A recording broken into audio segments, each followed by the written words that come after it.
High, আমি SR Romana. পাগলি explainer YouTube চ্যানেলে নতুন আরও একটি ভিডিওতে আপনাকে স্বাগত।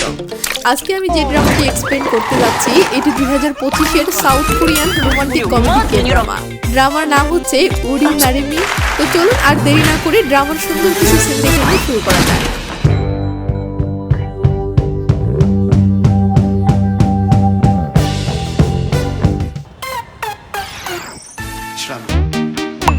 전화 좀 했거든요, 아저씨.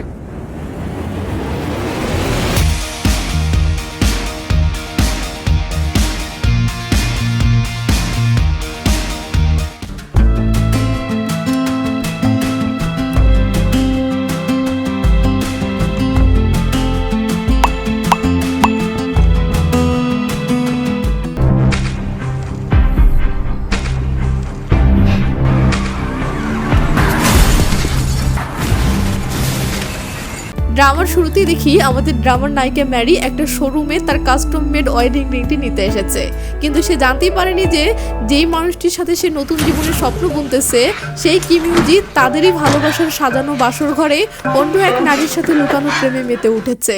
এদিকে আংটিটি হাতে নিয়ে ম্যারি খুব আনন্দের সাথে হানিমুনের বুকিং সারে। এরপরই সে তার হবু বর কিম ইউজিকে মেসেজ করে বলে সন্ধ্যায় তারা দুজনে একসাথে ডিনার করবে, কিন্তু কিম ইউজি তার প্রেমিকার সাথে গভীর চুম্বনের মাঝখান থেকেই ম্যারির মেসেজের উত্তর দেয়। মিথ্যা বলে যে সে নাকি এখন ভীষণ ব্যস্ত আছে আর তাই একসাথে ডিনার করা সম্ভব না, কিন্তু আমরা তো জানি সে আসলে কোন কাজে ব্যস্ত আছে। বাড়ি ফিরে ম্যারি তার মায়ের সাথে ফোনে কথা বলে। আসলে এই অ্যাপার্টমেন্টটা কেনার জন্য ম্যারির মা ম্যারিকে অনেক সাহায্য করেছে। এখানে তাদের জমানো সব টাকা খরচ হয়ে গিয়েছে। তো কথা বলতে বলতে হঠাৎ করে মেঝেতে পড়ে থাকা একটি কানের দুলের উপর ম্যারির পা পড়ে। কৌতূহলী হয়ে খেয়াল করলে দেখে এই দুলটা তো তার না, তাহলে এই দুলটি কার? তার অ্যাপার্টমেন্টে অন্য কারো দুল। ম্যারি চিন্তায় পড়ে যায়। ম্যারি ফোনটা কেটে দিয়ে চিরুনি তল্লাশি শুরু করে যে এটা কিভাবে তার অ্যাপার্টমেন্টে আসলো, কার হতে পারে। এই প্রশ্নের উত্তর খুঁজতে গিয়েই ম্যারি বিছানার বালিশের উপর একটি লম্বা চুল দেখতে পায়, যেটা তার চুলের সাথেও মিলছে না। এই গেল, মানে এই দুটো প্রমাণ দেখে সে নিশ্চিত হয় কিম ইউজি অন্য কারোর সাথে এখানে অনৈতিক কিছু করেছে। ম্যারি কানের দুলটা নিয়ে সঙ্গে সঙ্গে কিমের কাছে যায় এবং এসব ব্যাপারে জানতে চায়, কিন্তু কিম ইউজি দ্রুত একটি মিথ্যা গল্প তৈরি করে। সে বলে এটা নাকি তার সেক্রেটারির দুল, তাকে ঘর দেখানোর জন্য এখানে নিয়ে এসেছিল আর হয়তো ভুল করে এটা পড়ে গিয়েছে। ম্যারি যখন আরও স্ট্রংভাবে বলতে শুরু করে এবার কিম ইউজির গলায় খাবার আটকে যাওয়ার মতো অবস্থা হয়। কিম ইউজি নিজেকে ভালো প্রমাণ করার জন্য নিজের গালে নিজেই চড় মারতে শুরু করে। তার এই নাটক শেষ হতে না হতেই সেই মেয়েটি তার কাছে সেক্সি কাপড় একটা ফটো পাঠাই। ম্যারির কিম ইউজির অস্বাভাবিক আচরণ দেখে সন্দেহ হয় ও কিম ইউজির ফোনটা দেখতে চায়। ব্যাস, ফোন নিয়ে দুজনের মাঝে ধস্তাধস্তি শুরু হয়ে যায়।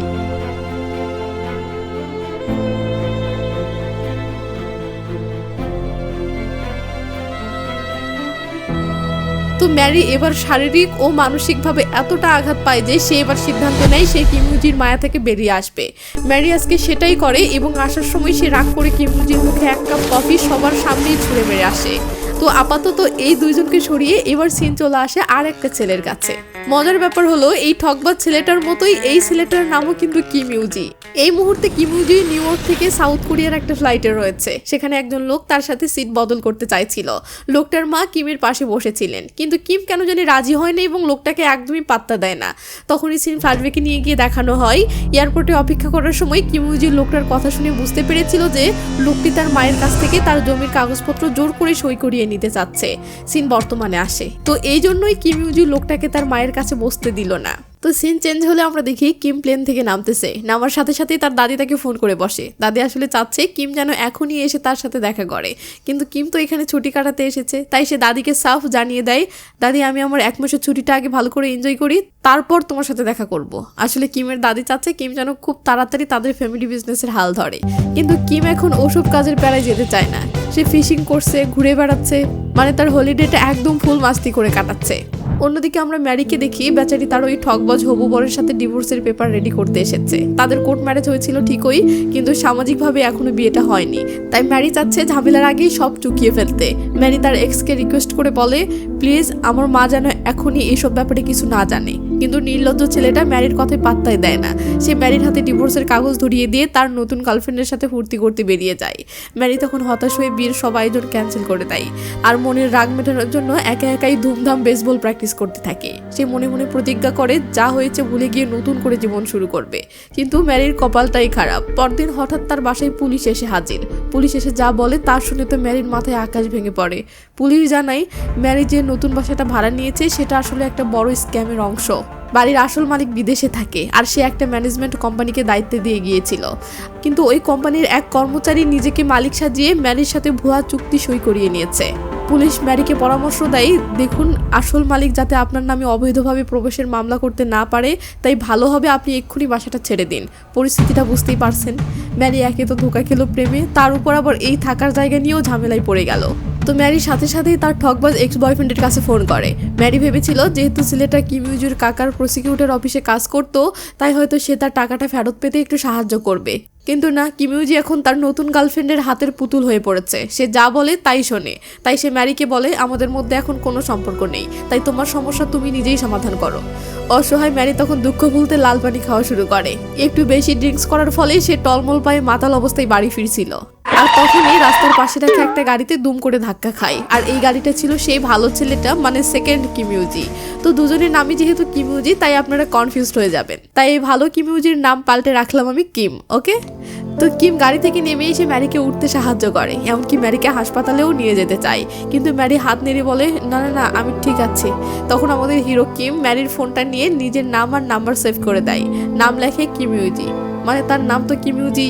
কিন্তু ম্যারির নামটা দেখেই ভুল করে তাকে নিজের এক্স বয়ফ্রেন্ড ভেবে বসে। আর সঙ্গে সঙ্গে ম্যারি তার সব রাগ কিমের উপর ঝাড়তে শুরু করে দেয়। আমাদের হিরো তো ম্যারির এই হঠাৎ আচরণ থেকে একদম হতবাক। সে দ্রুত গাড়ির ভিতরে ঢুকে যায়, কিন্তু ম্যারিও ছাড়ার পাত্রী নয়। সে কিমের পিছু নিয়ে জোর করে তার গাড়ির ভিতরে ঢুকে বসে পড়ে। বেরোতেই চায় না। গাড়ির ভেতরে দীর্ঘ ঝগড়ার পর কিম কোনো মতে তাকে বের করতে সক্ষম হয়, কিন্তু ম্যারি পরের সেকেন্ডেই তার পিছনে ছুটে গিয়ে তার পিঠের উপরে লাফিয়ে পড়ে। গালাগালি করতে করতে কিমের চোখ মুখ ভেঙে ফেলে। কিম ম্যারিকে নামানোর অনেক চেষ্টা করে, আর এতেই দুজনের মধ্যে শুরু হয়ে যায় তুমুল ধস্তাধস্তি। আর এই ধস্তাধস্তির মধ্যেই ম্যারি মাতাল অবস্থায় একটা ক্যাকটাসের উপরে গিয়ে বসে পড়ে। ব্যাস, আকাম একটা হয়ে গেল। কাঁটার ব্যথায় কান্না করতে করতে ম্যারি তার প্রাক্তন হবু বরের সব কুকুরটি আমাদের হিরো কিমের কাছে বলে দেয়, আর তাকে অনুরোধ করে এই যন্ত্রণা থেকে মুক্তি পেতে তাকে যেন সাহায্য করে। কিম তখন তার এক ডাক্তার বান্ধবীর কাছে ফোন করে সাহায্য নেয়। সে ডাক্তার বান্ধবীটা ম্যারির ক্ষতস্থানগুলো পরিষ্কার করে কাঁটাগুলো বের করতে সাহায্য করে। এরপর কিম তাকে বাড়ি পৌঁছে দিতে যায়। পুরো রাস্তা ম্যারি হাঁটু গেড়ে এইভাবেই বসে যায়, কারণ বুঝতেই পারতেছেন উল্টোভাবে বসার জন্য অসুস্থতার কারণে কিম একটা ব্রিজের উপরে গাড়ি থামায়, যাতে ম্যারি একটু খোলা হাওয়া খেতে পারে। সূর্য দেখতে দেখতে ম্যারি ভাবছিল যে জীবনের সামনে এগিয়ে যাওয়ার পথ সবসময় থাকে, তাই সে হার মানবে না। ম্যারিকে লোকেশনে নামিয়ে দেওয়ার পরে কিম তাকে পরামর্শ দেয় সে যেন অবশ্যই হাসপাতালে গিয়ে একবার চেক আপ করিয়ে নেয়। ম্যারিও তাকে এই ঝামেলায় ফেলার জন্য ক্ষমা চায় এবং বলে যে সব খরচ সে তাকে ট্রান্সফার করে দেবে। কিম আর কোনো উত্তর না দিয়ে দ্রুত গাড়ি চালিয়ে সেখান থেকে চলে যায়। এরপর ম্যারি বাড়ি ফিরে ঘুমানোর চেষ্টা করছিল, কিন্তু একটা ফোন কলে তার ঘুম ভেঙে যায়। ফোনের লোকটা নিজেকে একটা বিউটি ডিপার্টমেন্টাল স্টোর থেকে পরিচয় দেয়। তিনি জানান যে ম্যারি একটা পুরস্কার জিতেছে আর তার জন্যই তাকে শুভেচ্ছা জানাচ্ছিলেন। ম্যারি প্রথমে ভাবছিল এটা হয়তো কোনো স্ক্যাম কল, কিন্তু তারপরে তার মনে পড়লো সে খেয়ালিভাবে আংটি নিতে গিয়ে একটা লটারিতে নাম লিখেছিল। সেই পুরস্কারটা ছিল 5 বিলিয়নের একটা ভিলা। সে শুধুমাত্র মজার ছলে নিজের নাম আর ফোন নাম্বার লিখে একটা কোণা ভাঁজ করে বাক্সের ভিতরে ফেলে দিয়েছিল। আসলে ডিপার্টমেন্টাল স্টোরের কর্তৃপক্ষরা আগেই পুরস্কারের বিজয়ী নির্ধারণ করে রেখেছিল। সেটা ছিল মেয়রের স্ত্রীর ভাইপো। তাদের প্ল্যান ছিল আগে থেকে নাম লেখা টিকিটটা হাতে লুকিয়ে রাখবে আর বাক্স থেকে তুলে নিয়ে তাকে বিজয়ী বানাবে, কিন্তু ভুল করে সে আসল টিকিটটা বাক্সের ভিতরে ফেলে দেয়। সেই টিকিটটার একটা কোণা ভাঁজ করা ছিল। সে সেটা খুঁজতে থাকে। অবশেষে ভাঁজ করা টিকিটটা খুঁজে পায়, কিন্তু বিজয়ী নাম ঘোষণা করতেই তারা আশ্চর্য হয়ে দেখে এটা তাদের ঠিক করা নামটা ছিল না। এখন আর সবার সামনে এটা অস্বীকার করা সম্ভব নয়, তাই বাধ্য হয়ে ম্যারির নামটাই ঘোষণা করতে হয়। ম্যারি নিজের এই ভাগ্য চমকটা বিশ্বাস করতে পারছিল না। পুরস্কারের শর্ত হচ্ছে 1, বিজয়ীকে অবশ্যই বিবাহিত দম্পতি হতে হবে, 2, নিজস্ব কোনো বাড়ি থাকা চলবে না, এবং 3, পুরস্কার দাবি করার জন্য বিয়ের সার্টিফিকেট দেখাতে হবে। সৌভাগ্যবশত ম্যারি ডিভোর্সের কাগজপত্রগুলো এখনো জমা দেয়নি, অর্থাৎ কাগজে কলমে সে এখনো বিবাহিত। তাই সে দ্রুত সব প্রয়োজনীয় কাগজ নিয়ে জমা দিতে যায়। ডিপার্টমেন্টাল স্টোরের সেক্রেটারি নিশ্চিত করে যে ম্যারি আর কিমের সবেমাত্র 5 মাস হয়েছে বিয়ে হয়েছে, তাদের নিজস্ব কোনো বাড়িও নেই, অর্থাৎ তারা পুরস্কারের সব শর্ত পূরণ করেছে। কিন্তু যখনই তারা জানতে পারে তার স্বামী পুরস্কার অনুষ্ঠানে উপস্থিত হতে পারবে না, তখনই কর্তৃপক্ষ কর্তৃপক্ষ ম্যারিকে বাতিল করে দেওয়ার একটা সুযোগ খুঁজতে থাকে, আর সুযোগ পেয়ে তারা ঝটপট একটা নতুন নিয়ম যোগ করে দেয়। পুরস্কার নেওয়ার জন্য স্বামী স্ত্রী উভয়কেই অবশ্যই অনুষ্ঠানে উপস্থিত থাকতে হবে। এই বিশাল সুযোগটা হাতছাড়া করতে না চেয়ে ম্যারি আবারও তার ঠকবাজ এক্স বয়ফ্রেন্ডকে সাহায্যের জন্য ফোন করে, কিন্তু না, সে বড্ড খারাপ। শেষমেশ ম্যারিকে ব্লক করে দেয়। ম্যারি যখন হতাশ হয়ে সমাধান খোঁজার চিন্তা করতেছে, ঠিক তখনই আমাদের হিরো কিম তাকে মেসেজ করে। কিম জানতে চাই ম্যারি চিকিৎসার জন্য আবার হাসপাতালে গিয়েছিল কিনা। তখনই ম্যারির মনে পড়ে, আরে এর নামও তো কিমইউজি, আর দেখতেও তাদের মধ্যে কিছুটা মিল আছে। ম্যারি মনে মনে প্ল্যান করে সে হয়তো এই ছেলেটাকেই একদিনের জন্য স্বামী হিসেবে চালিয়ে দিতে পারবে। ম্যারি তাড়াতাড়ি কিমকে খুঁজে বের করে আর সরাসরি জিজ্ঞাসা করে, আপনি কি বিবাহিত? কিম তো অবাক, সে বলে, মোটেও না। ম্যারি তখন আসল কথাটা বলে ফেলে, তুমি কি শুধু একদিনের জন্য ডিপার্টমেন্টাল স্টোরে আমার স্বামী হওয়ার নাটকটা করতে পারবে? কিন্তু কিম এখানে ম্যারিকে ভুল বোঝে। কিম ভাবে ম্যারি হয়তো কোনো ঠকবাজ মেয়ে, তাই এই নাটকটা করতে বলতেছে। সে ম্যারিকে পরিষ্কার না করে দেয় এবং সতর্ক করে হুমকি দেয় যে সে সারা সপ্তাহ ডিপার্টমেন্টাল স্টোরে তার উপর কড়া নজর রাখবে। কোনোভাবে কাউকে ঠকানোর চেষ্টা করলে সে সোজা পুলিশের কাছে ধরিয়ে দেবে। গেল তো এরপর কিম তার সেই ডাক্তার বান্ধবী ইউনজিন কিয়াং এর সঙ্গে দেখা করে। বিদেশে থাকাকালীন তার দাদিমার যত্ন নেওয়ার জন্য কিম বান্ধবীকে ধন্যবাদ জানায়। আসলে ইউনজিনের মনে কিমের জন্য অন্য ফিলিংস আছে। দুজনে গল্প করার সময় ইউনজিন কিয়াং এমনভাবে আভাস দেয় যে সে যদি কিমের বাড়ির নাতবউ হতে পারে তাহলে তার দাদিমার আরো ভালোভাবে খেয়াল রাখতে পারবে। কিন্তু আমাদের বোকা কিম কিছুই বুঝতে পারে না। ইউনজিন কিয়াং বিরক্ত হয়ে কথাটা ঘুরিয়ে দিয়ে জিজ্ঞাসা করে, তুমি কবে থেকে কোম্পানির কাজ শুরু করার পরিকল্পনা করেছো? তো এখানে আমরা জানতে পারি যে কিমের দাদিমা হলেন কোরিয়ার সবচেয়ে বড় ব্রেড কোম্পানির মালিক। কিমের মা বাবা মারা যাওয়ার পর তার খালার পরিবারই তার দেখাশোনা করত। তবে তার খালার ছেলে মানে কিমের কাজিন কোম্পানিতে অনেক বছর ধরে কাজ করেও কোনো উন্নতি দেখাতে পারেনি। এতে দাদিমা বিরক্ত হয়ে তাকে সেই মার্কেটিং ডিপার্টমেন্টের হেডের পদ থেকে সরিয়ে দেন আর কিমকে সেই পদে নিয়োগ করার সিদ্ধান্ত নেন। নিজের ছেলেকে এইভাবে সরিয়ে দেওয়ায় কিমের খালা মোটেও খুশি হন না। কিন্তু দাদিমা তিনি ব্যক্তিগত আর পেশাদার ব্যাপারটা আলাদাভাবে দেখেন, তাই তিনি কিমকে নিয়োগ দেওয়ার সিদ্ধান্তে অটল থাকেন আর কিমের খালার ছেলেকে শুরু থেকে কাজ শেখার নির্দেশ দেন। এই সময় কিম জানতো না যে তার এই নিয়োগের সিদ্ধান্তটা কোম্পানিতে একটা বড় বিতর্ক জন্ম দিয়েছে। ঠিক তখনই একটা ছোট মেয়ে হঠাৎ পড়ে গিয়ে চিৎকার করে ওঠে। কিম এগিয়ে গিয়ে তাকে সাহায্য করে। মেয়েটার ব্যাগে একটা পুতুল দেখে কিমের অনেক আগের একটা স্মৃতি মনে পড়ে যায়। ছোটবেলায় তার বাবা মা একটা গাড়ি দুর্ঘটনায় মারা গিয়েছিল আর শুধু কিমই বেঁচে ছিল। হাসপাতালে নিয়ে যাওয়ার পরে একটা অপরিচিত ছোট মেয়ে এসে তাকে সান্ত্বনা দিয়েছিল আর তাকে কথা বলার জন্য এরকমই একটা ছোট টেডি বিয়ার গিফট করেছিল। সেই সবকিছু এখনো কিমের স্পষ্টভাবে মনে আছে। তবে সে ওই মেয়েটার নাম জানতে পারেনি আর সে এখন কোথায় আছে সেটাও সে জানে না। পরের দিন কিম আনুষ্ঠানিকভাবে তার নতুন ভূমিকা শুরু করে। তার প্রথম গ্রুপ মিটিংয়ে ডেপুটি ম্যানেজার জানান যে কোম্পানি একটা নতুন গিফট বক্স বাজারে আনতে চাইছে। কিমের দাদিমা যিনি গ্রুপটার চেয়ারম্যান তিনিও প্যাকেজটা দেখে খুব পছন্দ করেন। তার বিশ্বাস ছিল যে গ্রাহকদের প্যাকেটটা খোলার সময় একটা নতুন অনুভূতি হবে। তবে কিমের কাজিন তখন হাত তুলে বলে যে এই ডিজাইনটাই কপিরাইট সমস্যা আছে। 6 মাস আগে সে গ্রুপ লিডার হিসেবে এই ডিজাইনটার অ্যাপ্রুভাল করেছিল, কিন্তু কপিরাইটের সমস্যার জন্য সেটা স্থায়ীভাবে ব্যবহার করা যায়নি, শুধু একটা চুক্তির মাধ্যমে একবারই ব্যবহার করতে পেরেছিল। এখন যখন তারা আনুষ্ঠানিকভাবে এই ডিজাইনটা ব্যবহার করতে চাইছে তাতে করে তাদের এই চুক্তিটা আবার সই করাতে হবে। আসলে তার খালার ছেলে এই কপিরাইটের ঝুঁকিটার কথা জানতো আর কিমকে সবার সামনে অপমান করার জন্য ইচ্ছা করে ব্যাপারটা এতদূর পর্যন্ত বাড়ালো। কিন্তু কিম সঙ্গে সঙ্গে ডিজাইন কোম্পানির সাথে যোগাযোগ করে এই চুক্তিটা বাড়ানোর কথা জানিয়ে দেয়। কিম তার কর্মীদের বলে অ্যাসিস্ট্যান্টের কাছে ফোন করে যোগাযোগ করতে, কিন্তু সেই অ্যাসিস্ট্যান্ট আসল পরিমাণের চেয়েও 10 গুণ বেশি অর্থাৎ 50 মিলিয়ন কপিরাইট ফি দাবি করে বসে। এই সময় কিম জানতো না যে এই ডিজাইন কোম্পানির মালিক হলো ম্যারি। আসলে ম্যারি কিছুক্ষণ আগে একটা রহস্যময় ফোন কল পেয়েছিল। ফোন করা ব্যক্তিটা ম্যারিকে বলে যে ডেজার্ট কোম্পানিটা তার ডিজাইন করা গিফট বক্সটা কিনতে চাইছে আর তাদের এই ডিজাইনটা খুব দরকার, তাই সে দামটা বাড়িয়ে চাইতে পারে। ম্যারি জানতো না যে ফোনটা কে করেছিল, তাই সে একটা চান্স নিয়ে বেশি দাম দিয়ে শুরু করে যাতে সে দেখতে পারে যে ব্যাপারটা কত দূর পর্যন্ত গড়ায়। ডিজাইন কোম্পানির এই আকাশ ছোঁয়া দামে কিম রাজি হয় না, তাই সে গিফট বক্সের ডিজাইনটা বদলে দেওয়ার কথা ভাবে। তবে তার কর্মীরা জানায় যে তারা তো কাজ শুরু করে দিয়েছে আর এর পিছনে ইতিমধ্যেই তাদের 150 মিলিয়ন ইয়ন খরচা হয়ে গেছে।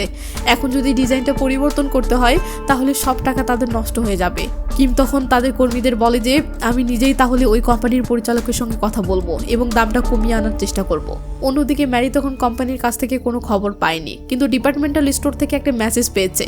তারা মনে করিয়ে দেয় যে আজ যদি সে তার স্বামীকে নিয়ে পুরস্কারের অনুষ্ঠানে আসার ব্যাপারটা নিশ্চিত করতে না পারে তাহলে তার পুরস্কারটা বাদ দেওয়া হবে। হতাশ হয়ে ম্যারি তখন তার সেই ঠকবাজ হবু বরের বাড়িতেই যায়। আশা করেছিল যে তার মা হয়তো তার সঙ্গে যোগাযোগ করার জন্য তাকে সাহায্য করবে, কিন্তু তিনি তো তার ছেলের থেকেও এক লেভেল বেশি উপরের। তিনি তার ছেলের বড়লোক নতুন বান্ধবীকে নিয়ে গর্ব করতে শুরু করেন। তিনি ম্যারিকে তার সাধারণ পোশাক আর কম শিক্ষা নিয়ে অপমান করতে থাকেন। আর তার হবু ননদও কিছু কম ছল না, সেও তার মায়ের তালে তাল মেলায়।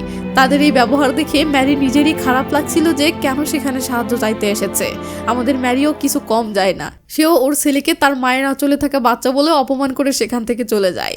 ম্যারি যখন বাইরে এসে এইসব কথা নিয়ে ভাবছিল, তখনই তার সেক্রেটারি তাকে ফোন করে। সে জানায় যে কোম্পানির ম্যানেজার তোমার সাথে গিফট বক্স নিয়ে কথা বলার জন্য একটা মিটিং করতে চাইছে। একটু পরে কিম চুক্তির কাগজপত্র নিয়ে সেখানে চলে আসে, কিন্তু সে একদম আশা করেনি যে ডিজাইন কোম্পানির প্রতিনিধি হিসেবে ম্যারির সঙ্গে তার দেখা হয়ে যাবে। আর ম্যারিও একইভাবে কোনো রকম আশা করেনি যে কোম্পানির ম্যানেজার তার কাছে সাহায্য চাইছে সে আর কেউ নয় বরং আমাদের হিরো কিম। এখানে ম্যারি সঙ্গে সঙ্গে প্রস্তাবটা মেনে নেয়, তবে একটা শর্তে। সেটা হলো কিম যদি ম্যারির স্বামী সাজার ভান করতে রাজি হয় তাহলে ম্যারি ন্যায্য মূল্যে চুক্তিটা সই করে দেবে। কিন্তু কিম এখানে আবার তার এসব কথা শুনে তাকে ধোঁকাবাজ মনে করে। ম্যারি আর উপায় না পেয়ে এবার তার সব ঘটনা কিমকে খুলে বলে। ম্যারি বলে, আমি এখন ঘর ছাড়া, তাই এই ভিলাটা এখন আমার খুব দরকার। কিম এবার ম্যারির ঘটনাগুলো বুঝতে পারে। ম্যারি এবার সেই চুক্তিতে সঙ্গে সঙ্গে সই করে দেয় ন্যায্য মূল্যেই। আর একই সাথে কিমেরও সমস্যাটা মিটে যায়। পুরস্কার বিতরণের অনুষ্ঠানের দিন ম্যারি কিমকে তার বিয়ের আংটিটা আর একটা চশমা পরিয়ে সেখানে নিয়ে যায়, যেন কিমকে অনেকটা তার ঠকবাজ কিমুজের মতো দেখতে লাগে। কর্মীরা তাদের পরিচয়পত্র চাইলে ম্যারি বলে গাড়িতে ফেলে এসেছি, কিন্তু আত্মবিশ্বাসের সঙ্গে তার এক্স হবু বরের আইডি কার্ড আর তাদের বিয়ের রেজিস্ট্রেশন ডেটটা সে বলে দেয়। এতে কর্মীরাও তার উপরে বিশ্বাস করে নেয়। সব পরীক্ষা শেষ করার পর ম্যারি সফলভাবে পুরস্কারের প্রক্রিয়াটা শেষ করে। ডিপার্টমেন্টাল স্টোরের প্রতিনিধির সঙ্গে তার ছবিও তোলা হয়। যেহেতু এই ছবিগুলো খবরের কাগজে উঠবে, তাই কিম একটা অজুহাত বের করে মুখে মাস্ক আর মাথায় টুপি পরে নেয়। আর ম্যারিও তার মুখ ঢাকার জন্য একটা ফুল ব্যবহার করে। অনুষ্ঠান শেষে ডিপার্টমেন্টাল স্টোরের ব্যাকসাং হিউন তাদের পুরস্কার হিসেবে জেতা ভিলাটা দেখতে নিয়ে যায়। ম্যারির এই সুন্দর মনোরম বিশাল বাড়িটা দেখে খুব পছন্দ হয়, কিন্তু ম্যারি তো এটা বিক্রি করে দিতে চায়। তাই মিথ্যা কথা বলে যে এই বাড়িটা তার অফিস থেকে অনেকটা দূরে, তাই তারা এটাকে বিক্রি করে দেওয়ার চিন্তা করছে। এটা শুনে সাংহিউন কাগজপত্রগুলো দেখিয়ে বলে, মালিকানা পরিবর্তন করার আগে অন্তত 3 মাস আপনাদেরকে একসাথে এই বাড়িতে থাকতে হবে। এই সময় পর্যন্ত বাড়িটা ডিপার্টমেন্টাল স্টোরের সম্পত্তি হয়ে থাকবে, সো এই সময়ে বিক্রি করা সম্ভব না। সে আরও বলে যে যদি তারা 3 মাসের ভিতরে ডিভোর্স দেয় তাহলে পুরস্কারটা বাতিল হয়ে যাবে। আর তারা একসাথে আছে কিনা এটা নিশ্চিত করার জন্য কোম্পানি থেকে লোকও আসবে। তবে সাংহিউন বলে যে আমি এই ভিলার অপোজিট সাইডেই থাকি, তাই এই কাজটা আমি নিজেই করব। কিম তার এই সাহায্যের কারণে তৈরি হওয়া 3 মাসের সমস্যা দেখে তো একদম অবাক।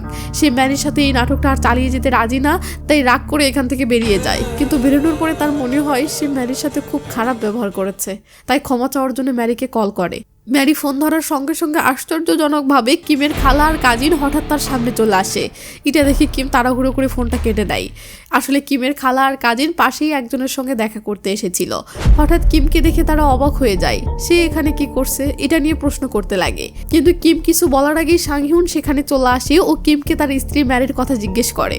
হঠাৎ এমন পরিস্থিতিতে ধরা পড়ে কিম কি বলবে বুঝতে পারে না। ঠিক তখনই ম্যারিও ফোন করতে করতে বাইরে বেরিয়ে আসে। পরিস্থিতিটা আরো জটিল হয়ে যাচ্ছে। কিম ম্যারিকে এভাবে ইশারা করতে থাকে যেন সে কাছে না আসে। ম্যারি প্রথমে বুঝতে পারে না, বাট একটু পরেই বুঝতে পারতেই দ্রুত তার চুল দিয়ে মুখটা ঢেকে দৌড়ে এক কোণায় গিয়ে লুকিয়ে পড়ে। এই গোলমালের মধ্যে তার ফোনটা ভুল করে সেখানেই পড়ে যায়। এদিকে কিম অনেক চেষ্টা করে সাংহিউনকে বিদায় করতে পারে। ঠিক তখনই ম্যারির ফোন হঠাৎ বেজে ওঠে। রিংটা শুনে তার খালা গাড়ি থেকে নেমে এসে ফোনটা তোলে আর এটা কার ফোন খোঁজার চেষ্টা করে। তখনই দেখতে পাই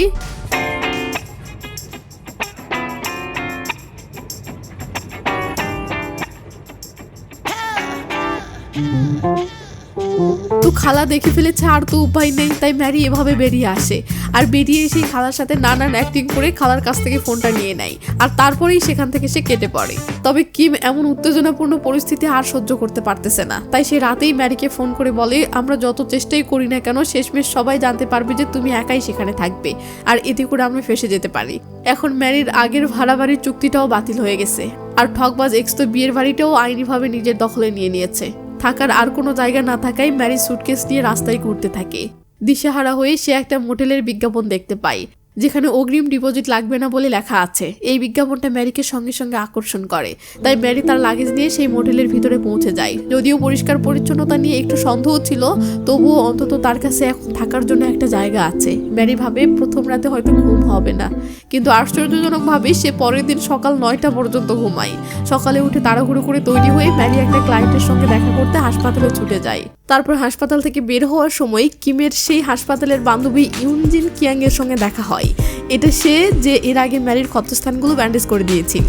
ইউনজি তো কিমের কাছ থেকে ম্যারির সাথে তার প্রথম অগোছালো সাক্ষাতের কথা শুনেছিল, তাই সে ম্যারি আর কিমের সম্পর্ক নিয়ে জানতে চায়। এরপর ম্যারি কিমের মার্কেটিং টিমের কাছে তার ডিজাইনের প্রস্তাব দিতে শুরু করে।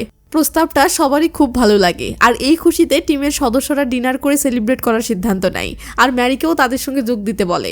ডিনার প্রায় শেষ হওয়ার সময় ম্যারি একটু বেশি ড্রিঙ্কস করে মাতাল হয়ে পড়ে, তাই সে ওয়াশরুমে গিয়ে মুখে জল দিয়ে নিজেকে একটু স্বাভাবিক করার চেষ্টা করে। কিন্তু তার পেছনে পেছনে সেই সিনিয়র কর্মচারীটা চলে আসে যে তাকে এখানে আমন্ত্রণ করেছিল। চালাকি করে মহিলাটা ম্যারিকে বিলটা মিটিয়ে দিতে বলে, কিন্তু ম্যারি বুঝতে পারে যে ম্যারিকে সহজ সরল মনে করে সুযোগ নিচ্ছে। তবে ম্যারি ভবিষ্যতে কোম্পানির সঙ্গে রিলেশন যাতে খারাপ না হয় তাই বিলটা দিতে রাজি হয়, কিন্তু তার কার্ডে পর্যাপ্ত টাকা না থাকায় কার্ডটা বারবার রিজেক্ট হচ্ছে। ম্যারি এবার লজ্জায় পড়ে যায়। ঠিক তখনই সেখানে কিম চলে আসে ও সে এসেই বিলটা পরিশোধ করে।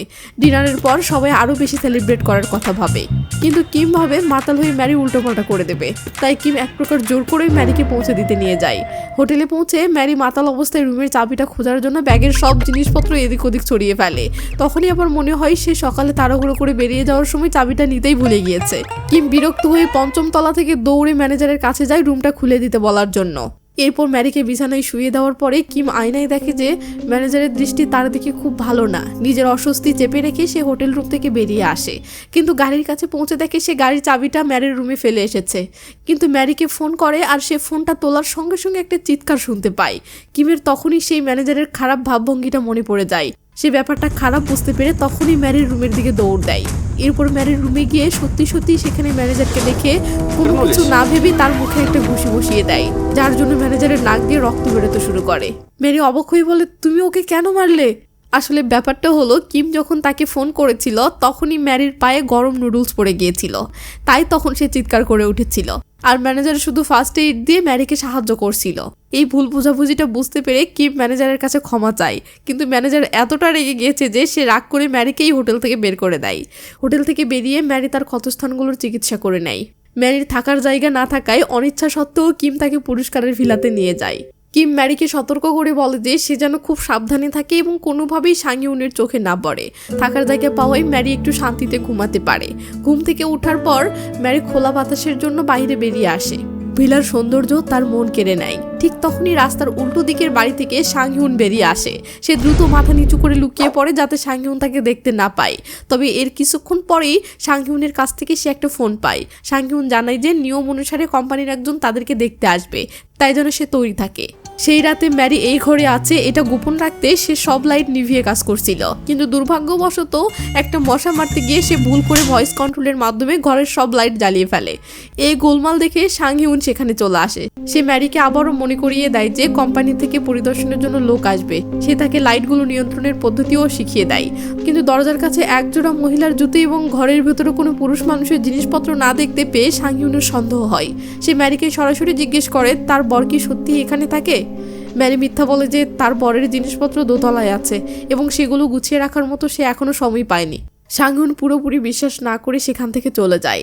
এই নতুন বিপদ সামলানোর জন্য ম্যারি আবার কিমকে ফোন করে। সে তাকে অনুরোধ করে বাড়ি সাজানোর প্রমাণ হিসেবে কিছু ব্যবহার করা জামাকাপড় ও ব্যক্তিগত জিনিসপত্র যেন সে নিয়ে আসে। কিম বুঝতে পারে এই অস্থায়ী বর সেজে থাকাটা ভবিষ্যতে আরও নতুন ঝামেলা তৈরি করবে, তাই সে সিদ্ধান্ত নেয় এবার একটি স্থায়ী সমাধান চাই। কিম ম্যারিকে নিয়ে সরাসরি একটি বিয়ের ফটোশুটের স্টুডিওতে যায়। প্ল্যান হলো কিছু বিয়ের ছবি ফ্রেম করে ভিলাতে টাঙিয়ে রাখবে, সাথে কিছু ব্যক্তিগত জিনিসপত্রও সাজিয়ে রাখবে, যাতে তাদের ভুয়ো সম্পর্ক নিয়ে আর কোনো প্রশ্ন না ওঠে। বিয়ের পোশাকে ম্যারিকে দেখে কিম তো একদম মুগ্ধ। ম্যারির সাথে দেখা হওয়ার পর এই প্রথমবার সে যেন বুঝতে পারলো মেয়েটি আসলে কতটা সুন্দরী। তো ছবিগুলো যেন একদম আসল লাগে, সেই জন্য তারা খুব মন দিয়ে ফিলিংস নিয়ে পোজ দেওয়ার চেষ্টা করে।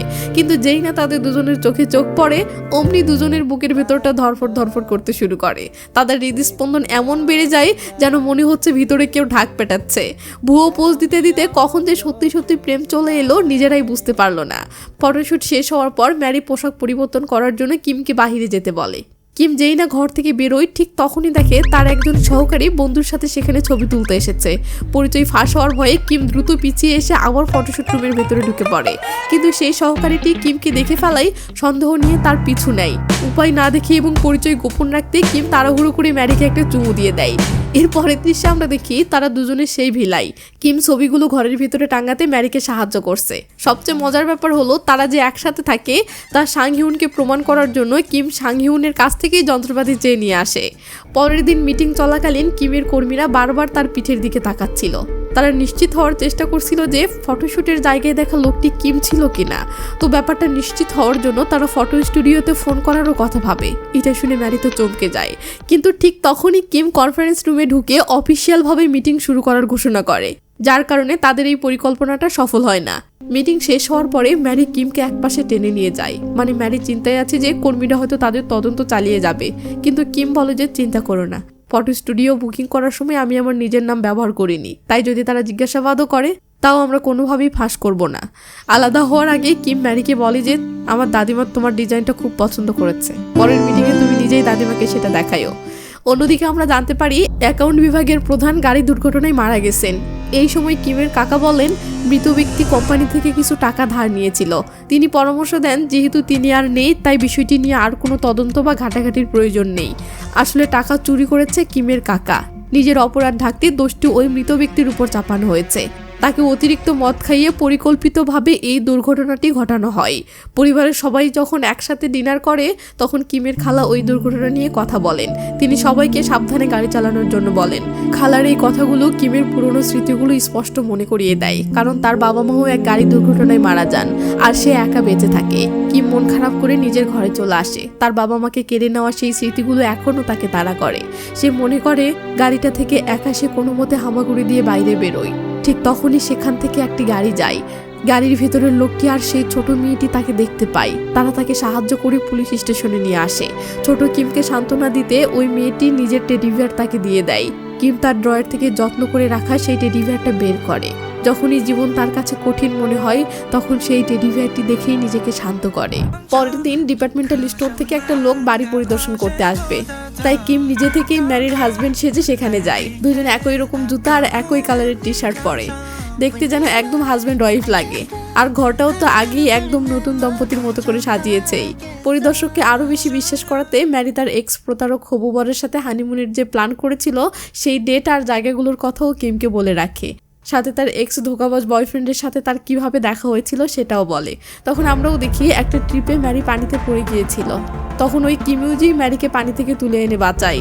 ম্যারি চোখ খোলার সঙ্গে সঙ্গেই কিমিউজুর সুদর্শন চেহারার উপর ক্রাশ খেয়ে যায়। এসব শুনে কিম বলে শুধু চেহারা দেখেই প্রেমে পড়ে গেলে? ম্যারি আফসোস করে বলে সেই সময় মনে হয়েছিল ওটাই ভালোবাসা, কেন তাকে আমার সব মন দিয়েছিলাম, আফসোস লাগে, বাট এখন সেটা কাটিয়ে উঠেছি।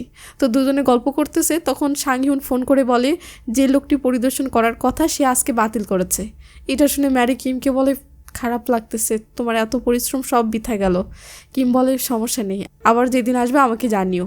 এই বলে সে যেতে ধরতেই তখনই তার চোখ পড়ে ম্যারির কোম্পানির জন্য লাকি চ্যাম্প ডলটা ডিজাইন করার সেই ছবিটার উপরে। কিম কৌতূহলী হয়ে সেসব নিয়ে আলাপ শুরু করেও অনেকক্ষণ সময় কেটে যায়।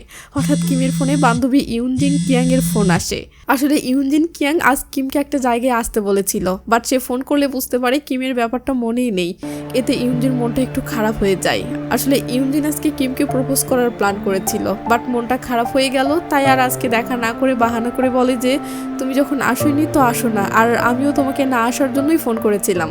তো পরের দিন ম্যারি তার ডিজাইনের রিপোর্ট কিমের দাদিমা আর কোম্পানির লোকজনের কাছে দেখায়। ম্যারি শুরু করবে তখনই তার মা তাকে ফোন করে ও বলে আমি কিছু তাজা খাবার নিয়ে তোমার এক্স হবুবরের সাথে দেখা করতে যাচ্ছি। এটা শুনতেই ম্যারি চমকে যায় ও চিন্তিত হয়ে পড়ে। আসলে ব্রেকআপের ব্যাপারটা ম্যারি তার মাকে এখনও জানায়নি। তো ম্যারি কোনো উপায় না পেয়ে কিমের কাছে ফোন করে। এরপর কিমকে পুরো ব্যাপারটা খুলে বলে। কিম পরিস্থিতি বুঝতে পারে ও বলে তুমি তোমার কাজ সামলাও আর আমি নিজে গিয়ে তোমার মাকে দেখতেছি।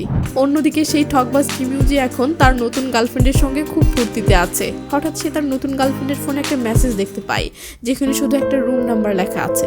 কিমিউজি বিষয়টাকে তেমন গুরুত্ব দেয় না। রেস্টুরেন্টে খাওয়া দাওয়ার পর তার গার্লফ্রেন্ড বলে আমি একটা বন্ধুর সঙ্গে দেখা করতে যাব, তাই তুমি এখন চলে যাও, আমি পরে যাচ্ছি। এবার কিমিউজির সন্দেহ হতে শুরু করে। মেসেজের সেই রুম নাম্বারটা এখনও কিমিউজির মনে আছে। কিমিউজি গার্লফ্রেন্ডের সামনে থেকে চলে গেলেও পরক্ষণেই সে তার আবার পিছু নাই। সে হতবাক হয়ে দেখে তার গার্লফ্রেন্ড সত্যি সত্যি সেই মেসেজে লেখা রুমটাতে ঢুকতেছে।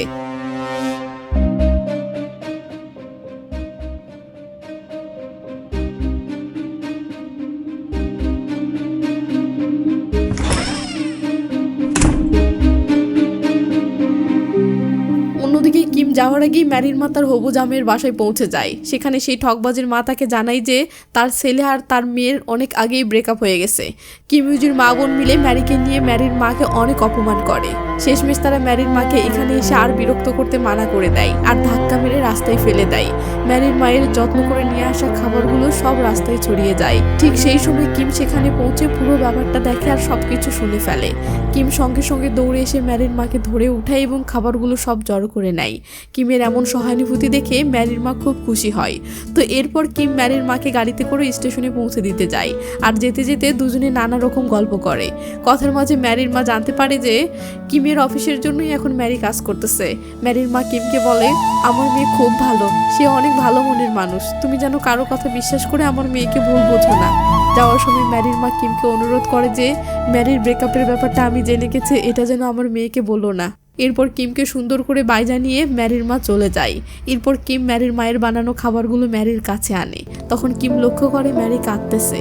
কিম কি হয়েছে জানতে চায়, বাট ম্যারি বলে না। কিম বারবার বলায় ম্যারি এবার বলে, সেখানে কি ঘটেছে আমি সবকিছু জানি, ওর বোন ফোন করে আমাকে বলেছে এবং যাতা বলে গালিগালাজ করতেছে। ম্যারি কাঁদতে কাঁদতে বলে, নিশ্চয়ই আমার মা অনেক কষ্ট পেয়েছে, সব আমার কারণে হয়েছে। কিম সব শুনে ম্যারিকে তার ঘটনাগুলো, ব্রেকআপের কথা তার মাকেও জানাতে বলে। ম্যারি না করে, বাট পরে বুঝতে পারে তার জানানো উচিত। একটু পরে ম্যারি তার মাকে ফোন করে সবটা বলে দেয় আর এই ব্যাপারটা এতদিন লুকিয়ে রাখার জন্য ম্যারি মায়ের কাছে ক্ষমাও চায়। সিন কাট হয়ে একটু পর আসলে দেখি ম্যারি তার মায়ের খাবারগুলো খাচ্ছে। তখন তার মা তাকে আবার ফোন করে। ম্যারির মা বলে, আমি আমার পয়সার ব্যাগটা খুঁজে পাচ্ছি না, আমি হয়তো ভুল করে ওটা কিমের গাড়িতেই ফেলে এসেছি। তো ম্যারি কিমকে ফোন করে বলে সে যেন ওই পয়সার ব্যাগটা একবার তার গাড়ির ভিতরে খোঁজে। কিম খুঁজলে গাড়ির সিটের ফাঁকে ব্যাগটা খুঁজে পায় আর সেটা খোলার সঙ্গে সঙ্গে সেখানে ম্যারির ছোটবেলার একটা ফ্যামিলি ফটো দেখতে পাই, যেখানে ম্যারি একটা টেডি বিয়ার হাতে নিয়ে দাঁড়িয়ে আছে। টেডি বিয়ারটা তার অনেক চেনা চেনা মনে হচ্ছে। আর একটু পরেই সে বুঝতে পারে যে ছোট মেয়েটিকে সে এত বছর ধরে খুঁজে আসতেছে, সে এতদিন তার পাশেই ছিল। মানে সেই ছোট মেয়েটি আর কেউ নয়, এটা ম্যারি। সেই ছোট মেয়েটাকে খুঁজে পেয়ে কিম তো সেই খুশি হয়ে যায়। অন্যদিকে ম্যারি তো আশা করে বসে আছে যে ব্যাগটা খুঁজে পেলেই কিম তাকে ফোন করবে, কিন্তু ফোনটা যখন আসে ম্যারি তো অবাক, কারণ ফোনের ওপাশের গলাটা তার বড্ড চেনা। ফোনটা আসলে করেছে ম্যারির সেই এক্স, মানে সেই ঠকবাজ প্রেমিক। বড়লোক গার্লফ্রেন্ডের কাছে ধোকা খেয়ে এখন দেশে ফিরে এসেছে আর এখন ম্যারির সঙ্গে আবার সম্পর্কটা জোড়া লাগাতে চাইছে। একই সময়ে কিমও ওয়ালেটটা খুঁজে পেয়ে ম্যারিকে কন্ট্যাক্ট করার চেষ্টা করছে। তবে তার আগে চলুন জেনে আসি ওই ঠকবাজটা কেন সুরসুর করে দেশে ফিরে এলো। সিন কাট হয়ে ফ্ল্যাশব্যাকে দেখা যায় ওই ঠকবাজ এক্স তার বড়লোক গার্লফ্রেন্ডকে অন্য একটা ছেলের সাথে দেখার পর সোজাসুজি গিয়ে কৈফিয়ত চায়, কিন্তু তার নতুন গার্লফ্রেন্ড যা বলে সেটা শুনে তো তার পায়ের নিচের মাটি সরে যায়। মেয়েটা বলে ওই ছেলেটা হলো আমার হবু বর, ফ্যামিলি পছন্দ করেছে, কিন্তু ও ব্যবসার কাজে বাহিরেই থাকবে, তাই আমাদের এই প্রেমে কোনো সমস্যাই হবে না। লে বেটা, ঠকবাজটা ভাবতেও পারেনি যে তার গার্লফ্রেন্ড এত নিচু মনের হতে পারে। সে তখন জেদ ধরে বলে, হয় ওকে ছাড়ো না হয় আমাকে। মেয়েটা এক সেকেন্ডেই তার ফ্যামিলির পছন্দ করে ওই বড়লোক ছেলেটাকে বেছে নেয়। গেল আর আমাদের এক্স অপমানিত হয়ে লেজ গুটিয়ে দেশে ফিরে আসে। সিন কাট হয়ে চলে আসে বর্তমানে। দেশে ফিরেই বেটা ম্যারিকে ফোন দিয়েছে সম্পর্ক ঠিক করার জন্য, কিন্তু ম্যারি গলা শুনেই কট খেয়ে ফোনটা কেটে দেয়। কিম ইউজি ভাবছে ম্যারি তাকে ছাড়া থাকতেই পারবে না, তাই ম্যারির এই ফোন কেটে দেওয়াটা সে ভাবছে শুধুই অভিমান, মানে গাধাটা এখনো নিজের জগতেই আছে। ম্যারি ফোনটা কাটতে না কাটতে এবার কিমের ফোন আসে। কিম জানাই, তোমার মায়ের ওই টাকার ব্যাগটা পাওয়া গেছে, আমি কালকে এসে ওটা ফেরত দিয়ে যাব। এই কথা শুনে ম্যারির যা শান্তি লাগে, আর ওদিকে কিম ম্যারির সঙ্গে আবার দেখা হবে এটা ভেবে কিমের খুশি যেন আর ধরে না। পরের দিন হঠাৎ করে সাংহিউন ওদের কোম্পানিতে এসে হাজির একটা মিটিং এর জন্য। এদিকে কিমের দাদিমা আর কাকা কিমকেই দায়িত্ব দিয়েছিল ফাইলগুলো সাংহিউনকে পৌঁছে দেওয়ার জন্য, কিন্তু কিম তো সাংহিউনকে দেখেই ভয় শেষ। সে চট করে পেট ব্যথার বাহানা দিয়ে অন্য একজনকে পাঠিয়ে দেয়। বেচারা ভাবছিল যে সে হয়তো বেঁচে গেছে, কিন্তু কপাল খারাপ হলে যা হয় আর কি। কাকা আর সাংহিউন যখন মিটিং শেষে বের হচ্ছিল, ঠিক তখনই কিম ওদের সামনে পড়ে যায়। কাকা সঙ্গে সঙ্গে দুজনের পরিচয় করিয়ে দেয়। কিম তো ভয়ে ভয়ে কোটোপতি বুক নিচু করে নিজের পরিচয় দেয়, যাতে সাংহিউন তাকে চিনতে না পারে। কিন্তু অবাক করার ব্যাপার হলো সাংহিউনও হাত বাড়িয়ে এমন ভাব করে যেন সে কিমকে জীবনে প্রথমবার দেখছে। এর পরের দৃশ্যে দেখি ওরা লিফটে। কিম আমতা নামতা করে কিছু একটা অজুহাত দেওয়ার চেষ্টা করছিল, কিন্তু কিছু বলার আগেই সাংহিউন বলে, আমি পার্সোনাল লাইফ আর প্রফেশনাল লাইফ দুটোকে আলাদা রাখতে চাই। ব্যক্তিগত সম্পর্কের জন্য ব্যবসায়িক কোনো প্রভাব পড়ুক এটা আমি চাই না। তাই ওই অভিনয়টা করলাম। ঠিক তখনই টিক করে লিফটের দরজা খুলে যায়, সামনে ম্যারি তো লিফটের ভেতরে ওদের দুজনকে একসাথে দেখে ভয় শেষ। ভাবছে এই রে, এরা দুজন তো এখনই ধরা পড়ে যাচ্ছিল। কিন্তু কিম আর ম্যারি চট করে ম্যারির মায়ের ওই মানিব্যাগটা নিয়ে একটা বাহানা বানিয়ে ফেলে। যাক বাবা, এবারের মতো বেঁচে গেল ওরা। শাকিউন যদিও একটু সন্দেহের চোখে তাকাচ্ছিল, কিন্তু কিছু না বলে সেখান থেকে চলে যায়। কিম এই পরিস্থিতির পুরো সুযোগ নেয়। সে ম্যারিকে বলে এখন থেকে আমাদের প্রতিদিন যোগাযোগ রাখতে হবে। আসলে কিম তো এখন জেনেই গেছে যে যেই মেয়েটাকে ও এতদিন ধরে খুঁজছিল সে আর কেউ নয়, ম্যারি। তাই মনের মধ্যে এখন লাড্ডু ফুটছে আর কি। কিম বলে আমি দিনে 4 বার তোমার সঙ্গে যোগাযোগ করব, সকালে, দুপুরে, সন্ধ্যায় আর রাতে। আর আমাদের সব কথা একে অপরের সাথে শেয়ার করব। ম্যারি তো অবাক, বলে এটা কি একটু বাড়াবাড়ি হয়ে যাচ্ছে না? ঠিক তখনই কিম হুট করে বলে ফেলে, আরে নতুন কাপড়রা দিনে 100 বার যোগাযোগ করে। ব্যাস, কথাটা বলার সঙ্গে সঙ্গেই ও বুঝতে পারে ও একটু বেশিই বলে ফেলেছে। ম্যারি সন্দেহ করার আগেই ও তাড়াতাড়ি কথাটা ঘুরিয়ে দেয়, বলে মানে এটা তোমার ভালোর জন্যই বলছি, যাতে আমরা কোনোভাবে ধরা না পড়ি, বুঝলে? সিন কাট হয়ে চলে আসে পরের দিনে। ম্যারি একটা রেস্টুরেন্টে ওরা এক মিলিটারি বান্ধবীর সঙ্গে বসে আছে। এমন সময় কিমও সেখানে আসে। বান্ধবী তো কিমের হ্যান্ডসাম চেহারা দেখে ফিদা, সে কিমকে ওখানেই বসতে বলে। আর এখানে এসে বান্ধবী ম্যারির একটা গোপন কথা ফাঁস করে দেয়। বান্ধবী বলে, জানো ম্যারিরা সবসময় সুন্দর চেহারার প্রতি পাগল ছিল। একবার সে তার সবচেয়ে প্রিয় টেডি বিয়ারটা একটা ছেলেকে দিয়ে দিয়েছিল, শুধু কারণ ছেলেটার মাথাটা খুব সুন্দর ছিল। ওটাই ছিল ম্যারির ফার্স্ট ক্রাশ। ম্যারি তো লজ্জায় লাল হয়ে বান্ধবীকে থামিয়ে দেয়, বলে আরে না, দুর্ঘটনার পরে ছেলেটার প্রতি আমার মায়া লাগছিল। তবে হ্যাঁ, সত্যি ওই ছেলেটা অনেক হ্যান্ডসাম ছিল আর তার মাথাটা খুব সুন্দর ছিল। এটা শুনে কিম আর নিজেকে আটকাতে পারে না। সে নিজের মাথায় হাত বুলিয়ে দেখে আর মনে মনে ভাবে, আরে এ তো আমারই কথা বলছে। কিম জিজ্ঞাসা করে, ছেলেটাকে কি তোমার মনে আছে?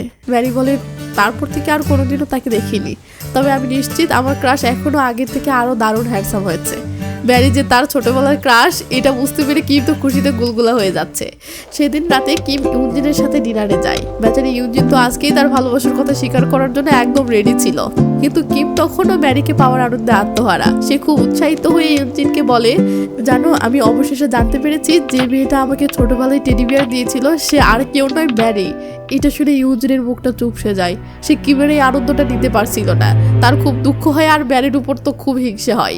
এখানে আমরা একটা ফ্ল্যাশব্যাক দেখতে পাই। মিডল স্কুল শুরু হওয়ার পর কিম পুলিশ স্টেশন থেকে সেই মেয়েটার মানে ম্যারির ঠিকানা জোগাড় করেছিল। সেই স্পেশালি ম্যারির বাবাকে ধন্যবাদ জানাতে গিয়েছিল, কিন্তু সেখানে গিয়ে জানতে পারে দুর্ঘটনার 2 মাস পরেই তার বাবা মারা গিয়েছেন। ম্যারির বাড়ির বাইরে কিম তার মাকে বলতে শুনেছিল, যদি আমরা পুলিশ স্টেশনে না যেতাম তাহলেই হয়তো ভালো হতো, আমাদের অন্যের ব্যাপারে নাক গলানোটা ঠিক হয়নি। এই কথা শুনে ছোট কিম নিজেকে ভীষণ দোষী মনে করেছিল।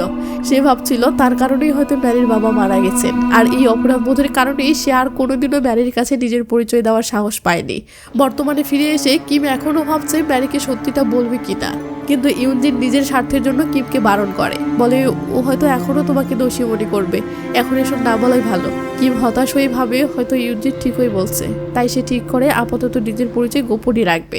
সে চলে আসে পরের দিনে। আজ কিমের মা বাবার মৃত্যুবার্ষিকী, আবার একই দিনে কিমের জন্মদিনও। পরিবারের সবাই মিলে একটা মন্দিরে প্রার্থনা করতে যায়। প্রার্থনা শেষে খালাতো ভাই বলে, চলো কোনো রেস্টুরেন্টে গিয়ে খাই। কিন্তু তখনই কিমের খালা টিপ্পনি কেটে বলে, যে ছেলে নিজের বাবা মাকে মেরে ফেলেছে তার জন্মদিন পালন করার কোনো অধিকার নেই। কথাটা কিমের বুকে তীরের মতো বাঁধে। ফেরার সময় দাদিমার চেহারায়ও স্পষ্ট বোঝা যাচ্ছিল যে সে কিছু বলতে চাইছে কিন্তু বলতে পারছে না। দাদিমার এই চুপ থাকাটা কিমকে আরো বেশি কষ্ট দেয়। এখানে আমরা আরো একটা ছোট্ট ফ্ল্যাশব্যাক দেখি। বহু বছর আগে গাড়ির ভেতরে ছোট্ট কিম মা বাবার কাছে ঘ্যান ঘ্যান করছিল, কারণ তারা তার জন্য জন্মদিনের উপহারটা ভুল করে তার খালাতো ভাইকে দিয়ে দিয়েছিল। বাবা তাকে শান্ত করার জন্য ড্রাইভ করতে করতেই পিছন দিকে ঘুরে তাকে সামলানোর চেষ্টা করছিলেন। ঠিক তখনই সামনে থেকে একটা দ্রুতগামী ট্রাক ধেয়ে আসে। বাবা নিয়ন্ত্রণ হারিয়ে ফেলেন আর গাড়িটা সোজা একটা সেতু থেকে নিচে পড়ে যায়। ঘটনাস্থলেই তার বাবা মা মারা যান। শেষকৃত্যের সময় ছোট কিম নিজেকে অপরাধী মনে করছিল, ভাবছিল তার জেদের কারণেই বাবা মা আজ নেই। এই ঘটনার পর কিমের দাদু কিমকে ঘৃণার দৃষ্টিতে দেখে। কিন্তু গাইস, আসল টুইস্ট তো অন্য জায়গায়। কেউ জানতো না যে এই দুর্ঘটনাটা আসলে কোনো স্বাভাবিক অ্যাক্সিডেন্ট ছিল না। দুর্ঘটনার পরে একটা রহস্যময় লোক ঘটনাস্থল তদন্ত করতে আসে, মানে বুঝতেই পারছে ঘটনা অন্য কিছু। ওই রহস্যময় লোকটা কিমের মা বাবার মৃত্যু নিশ্চিত করার পরেই কিমের কাকার কাছে একটা মেসেজ পাঠায়। বেচারা কিম আসল সত্যিটা না জেনেই মা বাবার মৃত্যুর পর থেকে সে 8 বছর বয়স থেকে জন্মদিন পালন করা একদমই ছেড়ে দিয়েছে। তার খালার ওই ঠান্ডা খোঁটা আর দাদুর দোষারোপের কথাবার্তাগুলো তার এখনো মনে পড়ে। বুকে এতটাই ব্যথা করছিল যে সে ঠিকমতো নিঃশ্বাসও নিতে পারছিল না। কিম ওষুধ খাওয়ার জন্য যখন যাচ্ছিল ঠিক তখনই ম্যারির কাছ থেকে একটা মেসেজ পায়। ম্যারি অফিসের গ্রুপ চ্যাট থেকে জানতে পেরেছে যে আজ কিমের জন্মদিন, আর তাই সে কিমের সাথেই সেটা সেলিব্রেট করতে চায়। কিমও এই সুযোগটা ছাড়ে না। সুযোগটা কাজে লাগিয়ে ম্যারিকে বলে, তাহলে আমাকে একটা ডিনার ট্রিট দাও। ব্যাস, ম্যারি ফ্রিজ থেকে সব কিছু বের করে রান্না করতে শুরু করে দেয়। কিম বাড়ি পৌঁছে দেখে টেবিল ভর্তি সুন্দর সুন্দর খাবার সাজানো, সাথে একটা স্পেশাল জন্মদিনের কেকও আছে। সেই মুহূর্তে তার বুকের সব কষ্ট যেন হালকা হয়ে যায়। এখানে এসে কিম ইমোশনাল হয়ে ম্যারির কাছে নিজের মনের সব জমানো কথাগুলো খুলে বলে। সে 8 বছর বয়স থেকে কোনোদিনও জন্মদিন পালন করেনি। প্রতি বছর এই দিনটা সে কম্বলের নিচে লুকিয়ে কাটাতো, আর শুধু আশা করতো যত তাড়াতাড়ি সম্ভব এই দিনটা যেন চলে আসে। ম্যারি কিমকে অতীতের দুঃখের জন্য সান্ত্বনা দেয়, বলে যদি ঘুমাতে তোমার ভালো লাগে তাহলে তুমি আজ ঘুমাও। ঠিক তখনই ম্যারি হঠাৎ জানালার বাহিরে তাকিয়ে দেখে বৃষ্টির পর আকাশে 2টো রংধনু উঠেছে। ম্যারি তো উত্তেজনায় কিমকে টেনে বাহিরে নিয়ে যায় আর বলে, এটার কাছে তুমি যা চাইবে সেটাই সত্যি হবে। ম্যারির চোখ বন্ধ করে উইশ করতে থাকে। অনেক টাকা উপার্জন, তার মায়ের সুস্থ শরীর, আর এই বাড়ির গোপন কথাটা যেন কোনোভাবেই ফাঁস না হয়। উইশ করা শেষ করে সে ঘুরে কিমকে জিজ্ঞাসা করে, তুমি কি চাইলে? কিন্তু কিম কোনোভাবেই বলতে রাজি হয় না। সে শুধু বলে, আমি ভুলে গেছি। আসলে ওই সময়ের মধ্যেই কিম তার জীবনের সবচাইতে গুরুত্বপূর্ণ উইশটা চেয়ে নিয়েছিল। সে চেয়েছে ম্যারি যেন সবসময় তার পাশে থাকে। ম্যারি যখন তার দিকে আসছিল, মাটিতে থাকা একটা পাইপে হোঁচট খেয়ে সোজা কিমের কোলের উপর এসে পড়ে। ব্যাস, দুজনেরই বুক ধড়ফড় শুরু, চোখে চোখ আটকে আছে, আর একটা অদ্ভুত রোমান্টিক অনুভূতি তাদের ভেতরে তৈরি হয়। কিম ধীরে ধীরে সামনে এগিয়ে আসে, ম্যারিও আস্তে আস্তে কাছে এগোতে থাকে। কিন্তু ঠিক এই রোমান্টিক মোমেন্টেই 12টা বাজাতে কোথা থেকে যেন ওই ঠকবাজ এক্স হবুবর সেখানে এসে হাজির। আসলে সে ম্যারিকে খুঁজতে এসেছিল। ওদের কিসটা প্রায়ই হতে যাচ্ছিল, ঠিক তখনই ম্যারি ওই বেটাকে দেখতে পায়। চমকে গিয়ে ম্যারির সঙ্গে সঙ্গে কিমকে টেনে নিচে বসিয়ে দেয়। ঠকবাজটা অবশ্য ভালো করে দেখতে পায়নি, তাই ধরে নেয় যে সে হয়তো ম্যারির মতো দেখতে অন্য কেউ হবে। যদিও ম্যারি আপাতত ধরা পড়েনি, তবুও সে ভীষণ টেনশনে পড়ে যায়। যদি ওই ঠকবাজ হবুবরটা এই ভিলার ব্যাপারে জানতে পারে, তাহলে সে যে কোনোভাবে এটার উপর দাবি করবে। কিম ম্যারিকে পরামর্শ দেয়, যদি সেরকম কোনো পরিস্থিতি আসে তবে তুমি এক্স আর হবুবরের সাথে হাত মিলিয়ে বাড়িটা নিজের দখলে রাখবে। কিন্তু ম্যারি বলে, কোনোভাবেই আমি ওর সঙ্গে যোগাযোগ করতে চাই না। কিন্তু ওই প্রতারকটা কি আর এত সহজে ছাড়ে? সে আবার নির্লজ্জের মতো ম্যারির অফিসে এসে হাজির হয়, বলে, আমি আমার ভুল বুঝতে পেরেছি, চলো সম্পর্ক ঠিক করে ফেলি। কিন্তু ম্যারি এবার আর গলে না। পরিবারের সেই অপমানের কথা মনে করে কোনো দয়া না দেখিয়ে তাকে সেখান থেকে সোজা তাড়িয়ে দেয়। কয়েকদিন পর ম্যারি কোম্পানির জন্য ডিজাইন করা গিফট বক্সটা সফলভাবে কমপ্লিট করে ফেলে। বক্সটা যাতে আরও ভালো দেখায় তার জন্য একটা ছোট কবিতা সেই গিফট বক্সের সঙ্গে যোগ করে দেয়। কিমও এই নতুন বক্সটা দেখে খুব খুশি। সে যত তাড়াতাড়ি সম্ভব সেটা কাস্টমারদের কাছে পৌঁছে দেওয়ার চেষ্টা করছিল। কিন্তু ডেলিভারির দিনই হয়ে যায় বড় কেলেঙ্কারি। সেই কবিতা লেখা কবিটা নাকি মাতাল অবস্থায় ফ্লাইটের ভেতরে গন্ডগোল করেছে, আর এই ব্যাপারটা একদম ভাইরাল হয়ে গেছে। কোম্পানির সম্মানের কথা চিন্তা করে কিম তাড়াহুড়ো করে ডেলিভারি ট্রাকটাকে থামায় আর সিদ্ধান্ত নেয় গিফট বক্সের ভেতর থেকে ওই কবিতার কার্ডগুলো বের করে নেবে। সবাই মিলে হুলস্থুল করে সব ট্রাক থামিয়ে দেয়। কিন্তু একটা বক্স ততক্ষণে একটা কাস্টমারের ঘরে ডেলিভারি হয়ে গেছে। কিম নিজেই সেই কার্ডটা বের করার জন্য ওই কাস্টমারের বাড়িতে যায়, কিন্তু সেখানে যেতেই ওই বাড়ির কুকুর এসে তার উপর হামলা করে। ঠিক সেই সময়ে ম্যারি এসে কুকুরটার মনোযোগ ঘুরিয়ে দেয় আর কিমকে বাঁচিয়ে নেয়, আর সফলভাবে সেই কার্ডটা বক্সের ভেতর থেকে বের করে ফেলে। কাজ শেষ হওয়ার পর কিমের কাকা তার দাদিকে সব রিপোর্ট দেয়, কিন্তু কিমের কোনো প্রশংসাই করে না। আসলে তার নিজের ছেলেকে সরিয়ে দিয়ে কিমকে বসানো হয়েছে, এটা কাকা কিছুতেই মেনে নিতে পারতেছে না। তাই কিমের প্রশংসা সে তো একদমই করে না। অফিস থেকে বের হওয়ার সময় একটা মহিলার সাথে কাকার দেখা হয়। ওই যে বিভাগীয় প্রধান যাকে কাকা মাতাল অবস্থায় গাড়ি অ্যাক্সিডেন্ট করিয়েছিল, এটা তার স্ত্রী। সে দাদিমার সাথে দেখা করতে এসেছে, কিন্তু কাকা এতে কেন জানি ভয় পেতে থাকে। আসলে কাহিনী হলো, সেই মহিলাটা তার স্বামীর জিনিসপত্র গোছানোর সময় একটা ফিনান্সিয়াল রিপোর্ট খুঁজে পেয়েছিল। এটা হয়তো কোম্পানির জন্য খুব গুরুত্বপূর্ণ বিষয়, তাই সে নিজের হাতে দাদিমাকে সেটা দিতে এসেছে। কাকার মাথায় তো বাজ পড়ার অবস্থা। ওই রিপোর্টে নিশ্চয়ই তার কুকীর্তির প্রমাণ আছে। রিপোর্টটা দেখে দাদির মুখের চেহারা পুরো পাল্টে যায়। ওদিকে কিমের কাকা তো ভয় শেষ। টাকা চুরির ব্যাপারটা ফাঁস হয়ে যাওয়ার ভয়ে সে সঙ্গে সঙ্গে আমেরিকায় থাকা একটা মেয়েকে ফোন করে। সে বলে, সব ব্যবসা বন্ধ করে দাও আর প্রমাণগুলো সব লুকিয়ে ফেলো। আর একটা গোপন কথা হলো, ফোনের ওপাশের মেয়েটা হলো কাকার দ্বিতীয় স্ত্রী, আর 7 বছরের ছোট একটা ছেলেও আছে। মানে বুঝতেই পারছেন কাকা তলে তলে কত দূরে গিয়েছে। ঠিক তখনই কিম ভালোবেসে কাকার জন্য কফি নিয়ে আসে। কিমকে দেখে কাকা তার কুকর্মের পেপারসগুলো লুকিয়ে রাখে। এরপর তাড়াহুড়ো করে কফি খেতে গিয়ে দুম করে কফিটা ফাইলের উপরে গিয়েই পড়ে। আর এখানেই হয় আসল কাজটা। কফি পরিষ্কার করার সময় কিম ভুল করে সেই ফিনান্সিয়াল রিপোর্টটা দেখে ফেলে, কিন্তু সে খুবই চালাক। সে এমন ভাব করে যেন কিছুই খেয়াল করেনি, আর অফিস থেকে নর্মালভাবেই বেরিয়ে যায়। সিন পরের দিন আসলে দেখি কিমিউজি ম্যারিকে পটানোর জন্য ম্যারির পিছু নিয়েছে। পিছু নিতে গিয়ে ম্যারির সঙ্গে কিমকে দেখে অবাক হয়। কিমিউজি তো কিমের ব্যাপারে কিছুই জানে না। এদিকে কিম ও ম্যারি এখনো বুঝতে পারেনি যে তাদেরকে কিম ইউজি ফলো করতেছে। বাড়ির সামনে পৌঁছে কিম ম্যারিকে নামিয়ে দিয়ে চলে যেতে ধরে, কিন্তু হঠাৎ দেখে উল্টো দিকের বাড়ি থেকে সাংহিউন বেরিয়ে আসছে। ব্যাস ঘাবড়ে গিয়ে কিম ও ম্যারির সাথে ঘরে ঢুকে পড়ে। ঘরে ঢুকে তাদের নকল বিয়ের ছবিগুলো, তাদের জিনিসগুলো দিয়ে তাদের প্ল্যান মতো ঘর সাজানো, যদিও এইসব মিথ্যা, তবুও এইসব দিকে কিমের অন্যরকম একটা ভালো লাগা কাজ করে। এরপর দেখি কিম ম্যারিকে ম্যারির বাথরুমে পর্দা টাঙাতে সাহায্য করছে, কিন্তু তাড়াহুড়োতে সে ভুল করে শাওয়ারটা চালু করে দেয় আর তাতে করে সে পুরো ভিজে যায়। ম্যারি কিমকে শুকোতে সাহায্য করার জন্য এগিয়ে আসে, কিন্তু কিম লজ্জা পেয়ে বলে না না আমি নিজেই করছি। এর মধ্যে সে ভুল করে ম্যারির হাত ধরে ফেলে। ব্যাস সঙ্গে সঙ্গে আবহাওয়াটা পুরো পাল্টে যায়। দুজনেই একটা চরম রোমান্টিক অথচ অস্বস্তিকর পরিস্থিতির সামনাসামনি হয়। কিমের তো ম্যারির সাথে আরো সময় কাটাতে মন চাচ্ছে, তাই সে ম্যারিকে পরের দিন একটা লাঞ্চ করার প্রস্তাব দেয়। ম্যারিও খুশি হয়ে রাজি হয়। এরপর জামা কাপড় শুকানোর জন্য কিম সেই ভিলা থেকে বেরিয়ে যায়। আর ঠিক এই সুযোগটাই নেয় আড়ালে লুকিয়ে থাকে সেই ঠকবাজটা। সে এবার কিমের মুখটা পরিষ্কারভাবে দেখতে পায় আর বুঝতে পারে যে সেদিন বেলকুনিতে সে যাকে দেখেছিল এটাই তো সে। সন্ধেবেলা ম্যারি নোংরা ফেলতে বাহিরে আসে, আর ঠিক তখনই কিম ইউজি ভূতের মতো তার সামনে এসে হাজির। ম্যারি তো চমকে যায়। বদমাসটা জোর করে জানতে চায় তুমি এখানে কি করছো, আর ওই ছেলেটার সাথে তোমার কি সম্পর্ক। ম্যারি অজুহাত দিয়ে কেটে পড়ার চেষ্টা করে। তখনই কিম ইউজি ম্যারির হাতে ময়লা দেখে বলে ও তুমি এই বাড়িতে কাজ করো। ম্যারি মনে মনে খুশি হয়ে বলে যাই ভাবুক, কিন্তু বেঁচে তো যাচ্ছি। তাই বলে হ্যাঁ এটা আমার একটা বন্ধুর বাড়ি, বাড়িটা খালি ছিল তাই কিছুদিন এখানে থেকে দেখাশোনা করছি। কিন্তু কিম ইউজি তো আঠার মতো লেগেই থাকে। সে আবারও কিমের সাথে তার সম্পর্ক নিয়ে ঘ্যান ঘ্যান করতে থাকে।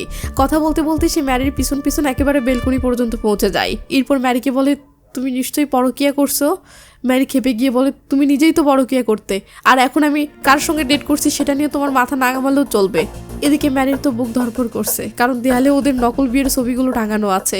যদি এগুলো দেখে ফেলে, তাই ম্যারি চট করে ভয়েস কন্ট্রোল দিয়ে লাইটগুলো সব নিভিয়ে দেয়। পুরো ঘর অন্ধকার। এরপর সে কিমুজিকে ধাক্কা দিয়ে ঘর থেকে বের করার চেষ্টা করে, কিন্তু ম্যারি তো তার শক্তির সঙ্গে পেরে ওঠে না। আর এই ধস্তাধস্তির মধ্যে কিমুজি দুম করে পড়ে যায়। দেখে মনে হচ্ছে বেশ ভালোই চোট লেগেছে।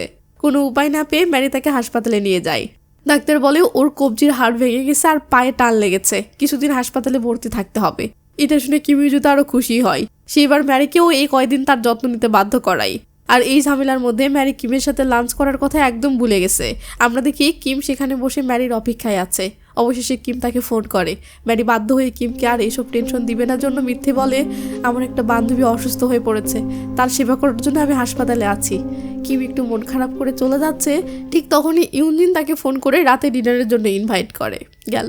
কিম সেখান থেকে বেরিয়ে আগে সোজা হাসপাতালে ম্যারির সঙ্গে দেখা করতে আসে। তারপর হাসপাতালে এসে ম্যারিকে এই অবস্থায় দেখে ফেলে। কিম তো একে চিনতে পেরেছে এবং বুঝতেও পেরেছে কি হচ্ছে। কিমুজি কিমকে দেখে জ্বালানোর জন্য ইচ্ছে করে করে আরও ম্যারিকে জড়িয়ে ধরে। হিংসায় কিম সঙ্গে সঙ্গে ম্যারিকে টেনে সরিয়ে দেয়। ম্যারি বুঝতে পারছিল যে কিম হয়তো রেগে আছে, তাই সে বলে তুমি রাগ করবে বলেই আমি মিথ্যা বলেছিলাম। ম্যারি কিমুজির যত্ন নেওয়ার জন্য এখানেই থাকতে চায়, কারণ তার ভয় ছিল ও হয়তো ঝামেলা পাকিয়ে বাড়িটা হাতছাড়া করে দিতে পারে। একটু ইতস্তত করে ম্যারি কিমকে বলে তুমি রাগ করছো কেন? কিম বলে আমার মনে হচ্ছে আমি হয়তো তোমার প্রেমে পড়ে গেছি। Would you marry me? হঠাৎ এমন বিয়ের কথা শুনে ম্যারি তো পুরো থ। ম্যারি চমকে উঠে বলে আমি তালাক নেওয়া একটা মেয়ে, তোমার পরিবার এটা সহজে মেনে নেবে না। কিম তার হাত ধরে জানতে চাই আমার প্রপোজে কি তুমি অস্বস্তি বোধ করছো? ম্যারি ঘাবড়ে গিয়ে তোতলাতে শুরু করে, বোঝাতে চায় যে ভালোবাসা আর বিয়ে দুটো আলাদা জিনিস। ভালোবাসা মানে আবেগ আর বিয়ে মানে দায়িত্ববোধ, বাড়িঘর করার মতো বাস্তব সমস্যা। আসলে আমাদের ম্যারি তো জানতো না যে কিম বড় লোক, তাই সে এসব নিয়ে চিন্তা করছিল। কিন্তু কিম উল্টো বোঝে। সেভাবে ম্যারি হয়তো ভাবছে আমি তার ভিলার জন্য তার পিছনে পড়েছি। মন খারাপ করে কিম বলে আমার পরিবারের অবস্থা ভালো আর আমার স্যালারিও বেশ ভালো। ম্যারি বুঝতে পারে যে কিম ভুল বুঝছে, বাট সে আরও ঘাবড়ে গিয়ে উল্টো পাল্টা বলতে শুরু করে। এদিকে কিম ম্যারিকে হারানোর ভয় বলে প্লিজ আমার কথায় কিছু মনে করো না, এগুলো ভুলে যাও আর আমরা আগের মতোই থাকবো। ম্যারি তাড়াতাড়ি করে বোঝানোর চেষ্টা করে যে আমি আসলে রিজেক্ট করছি না, বাট যা হওয়ার সেটা হয়ে যায়। ওরা যখন হাসপাতালের ওয়ার্ডরুমের কাছে পৌঁছায়, দেখে কিমুজি ওখানেই ওদের জন্য অপেক্ষা করছে। সে ওদের দিকে রাগি চোখে তাকিয়ে আছে। কিমুজি সন্দেহ করে কিম হয়তো এই ভিলাটার মালিক। কিমও তার কথায় সায় দিয়ে বলে হ্যাঁ আমি মালিক। কিমুজি তখন কিমকে বলে তুমি আমাদের সম্পর্কের মাঝখানে আসছো, তোমার মতলব নিশ্চয়ই ভালো না। কিম তাকে পাত্তাই দেয় না, সোজা বিছানায় শুয়ে দেয়। এরপরে ম্যারির কাছে একটা ইম্পর্টেন্ট ফোন আসে। কিম ম্যারিকে চলে যেতে বলে আর নিজেই ওই বদমাশটার পাহারাদার হিসেবে থেকে যায়। পরের দিন কিমুজির মা আর বোন হন্তদন্ত হয়ে করিডোরে ঢোকে। কিম ইউজি তো মা বোনকে দেখেই কান্না শুরু করে দেয় আর কিমের নামে নালিশ করতে থাকে। যাই হোক, কিম তখন একটু হাঁপ ছেড়ে বাঁচে। যাক বাবা, আপদ বিদায় হলো। কিম ইউজির মা বোন তার বড়লোক বান্ধবীর কথা জিজ্ঞেস করলে কিম ইউজি ঘটনাটা বলতেই তার মা বোন তো শক। তারা কত আশা করেছিল ছেলের বড়লোক একটা বউ হবে। কিম ইউজি কাঁদতে কাঁদতে বলে, মা আমি ম্যারির সাথে আবার আমার সম্পর্ক ঠিক করতে চাই। মা তো অবাক, মেনে নিতেই পারছে না। বাট ছেলের এত রিকোয়েস্টে সে এবার অনিচ্ছা সত্ত্বেও ফোন করে।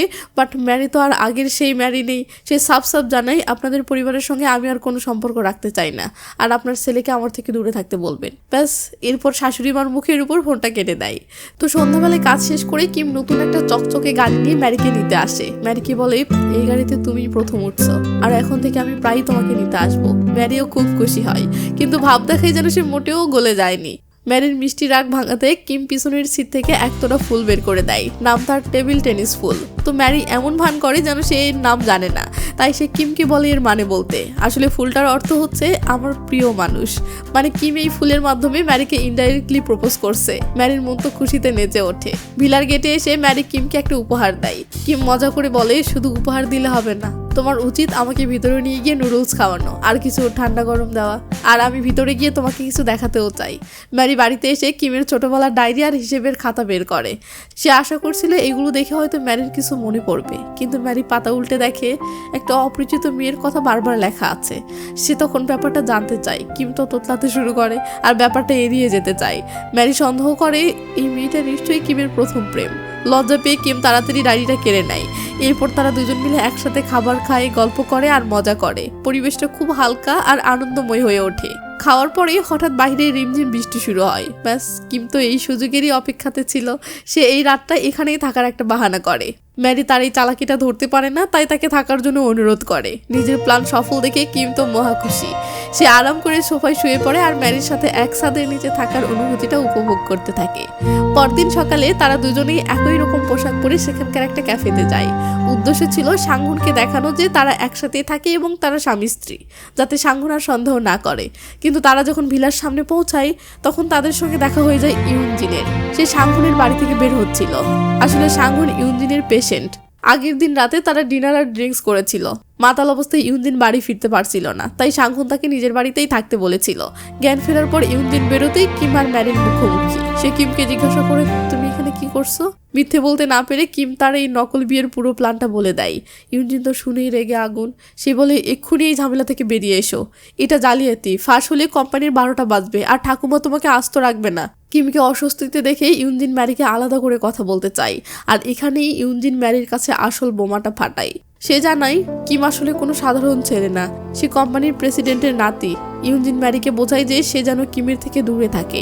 সে বলে, কিম কখনো তোমার অনুরোধ ফেলতে পারবে না, কারণ কয়েক বছর আগে তোমার বাবা যে ছোট ছেলেটাকে গাড়ি দুর্ঘটনা থেকে বাঁচিয়েছিল সে আর কেউ নয়, কিম। ম্যারির মনটা এক মুহূর্তেই ভেঙে চুরমার হয়ে যায়। সে ভাবছিল কিম তার এত কাছে আসছে, এটা কি সত্যিই ভালোবাসা নাকি কেবল বাবার ঋণ শোধ করার জন্য। তো বাবার মৃত্যুবার্ষিকী কাছে আসাই ম্যারি মন খারাপ করে নিজের গ্রামের বাড়ির দিকে রওনা দেয়।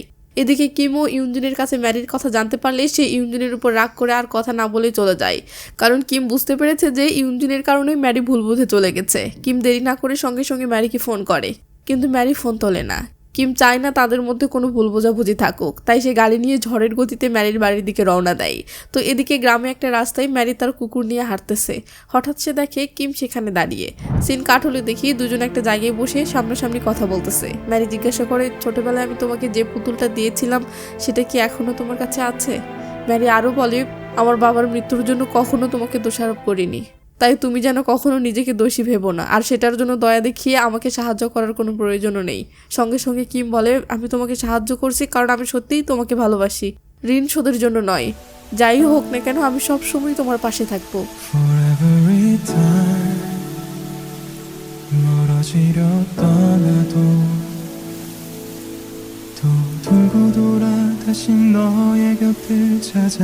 ফেরার পথে কিম ম্যারিকে তার অতীতের কিছু কথা বলে। কিম বলে, আমার বাবা মা মারা যাওয়ার জন্য দাদু আমাকে দায়ী করতো। দাদু আমার সাথে কথাও বলতো না আর আমার কোনো কথাও শুনতো না। অনিচ্ছা সত্ত্বেও দাদু আমাকে অল্প বয়সে বিদেশে পাঠিয়েছিল। মিডল স্কুলে পড়ার সময় আমি একবার তোমার খোঁজ নিতে এসেছিলাম, কিন্তু তোমার মায়ের কিছু কথা শুনে আমি ভুল বুঝে চলে গিয়েছিলাম। আমি ভেবেছিলাম আমাকে বাঁচানোর জন্যই তোমার বাবা মারা গেছেন। এটা শুনে ম্যারি আজকে কিমের ভুল ধারণাটা ভেঙে দেয়। ম্যারি বলে, আমার মা তোমাকে বাঁচানোর জন্য কোনোদিনই আফসোস করেনি। মায়ের আফসোস হয় আমার বাবা অল্প বয়সে চলে গেছেন বলে। এই কথাটা শুনে কিমের বুকে এতদিন ধরে জমে থাকা পাথরটা যেন নেমে যায়। তারা যখন কাশফুলের মাঠ দিয়ে হাঁটছিল, ম্যারি তখন পুরনো স্মৃতিতে ডুবে যায়। সে বলে, আমার বাবা প্রায়ই আমাকে এখানে নিয়ে আসতেন আর আমাকে ভালোবেসে কাঁধে তুলে নিতেন। এটা শুনে কিম সঙ্গে সঙ্গে হাঁটু গেড়ে বসে পড়ে আর ম্যারিকে কাঁধে নেওয়ার প্রস্তাব দেয়। এই সময় কিম প্রতিজ্ঞা করে বলে, আমি সবসময় তোমার পাশে থাকবো। কিন্তু যেই না এই রোমান্টিক ডায়লগটা দিতে গেছে, অমনি ঘাসের উপর হোঁচট খেয়ে দুজনেই পড়ে যায়। কিন্তু পড়ার ভঙ্গিটা ছিল একদম ফিল্মি। আকাশের দিকে তাকিয়ে কিম দেখে ম্যারিকে তারার চেয়েও বেশি উজ্জ্বল লাগছে। সে আর নিজেকে ধরে রাখতে পারে না।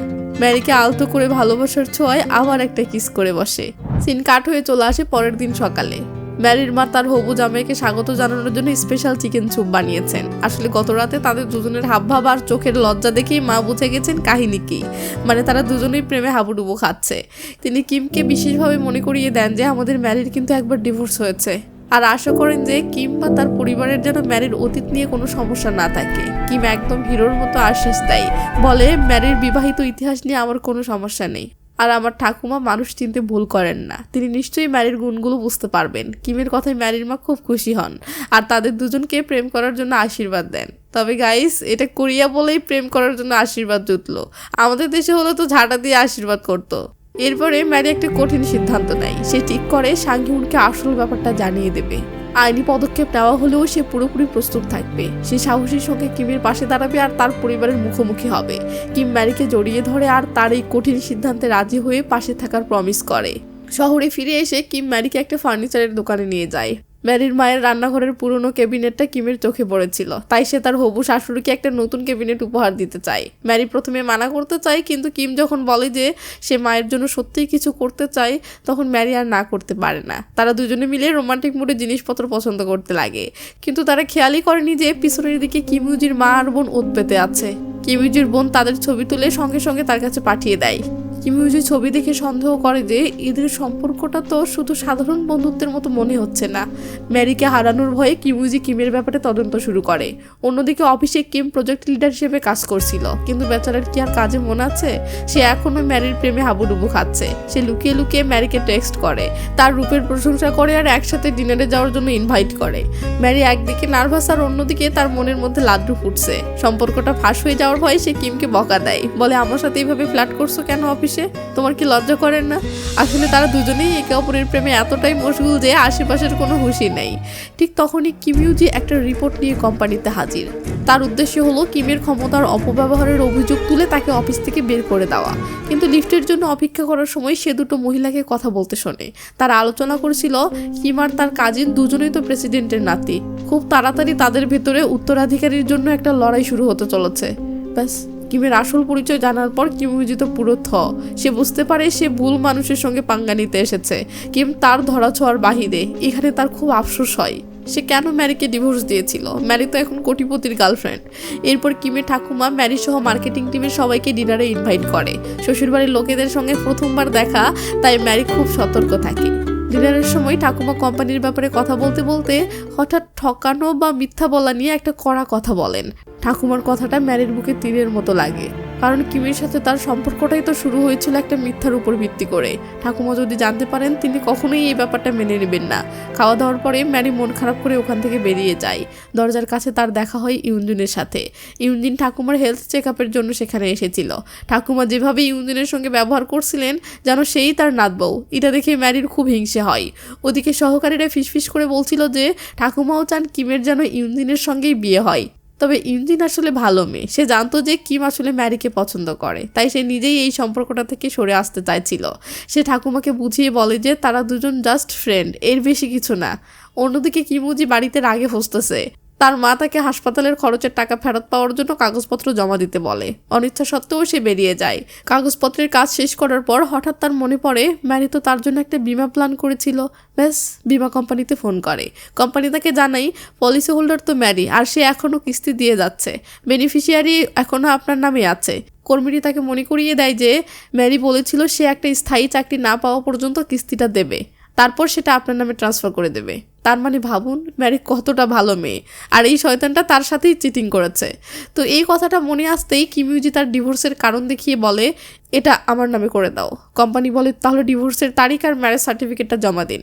কিন্তু অনলাইনে চেক করতে গিয়ে সে দেখে এক আজব কাণ্ড, ম্যারি এখনও তাদের ডিভোর্সের কাগজটাই জমা দেয়নি। এটা দেখে কিম ইউজি ভাবে ম্যারি হয়তো তার উপর রেগে আছে, কিন্তু এখনও তার ফিরে আসার অপেক্ষা করছে।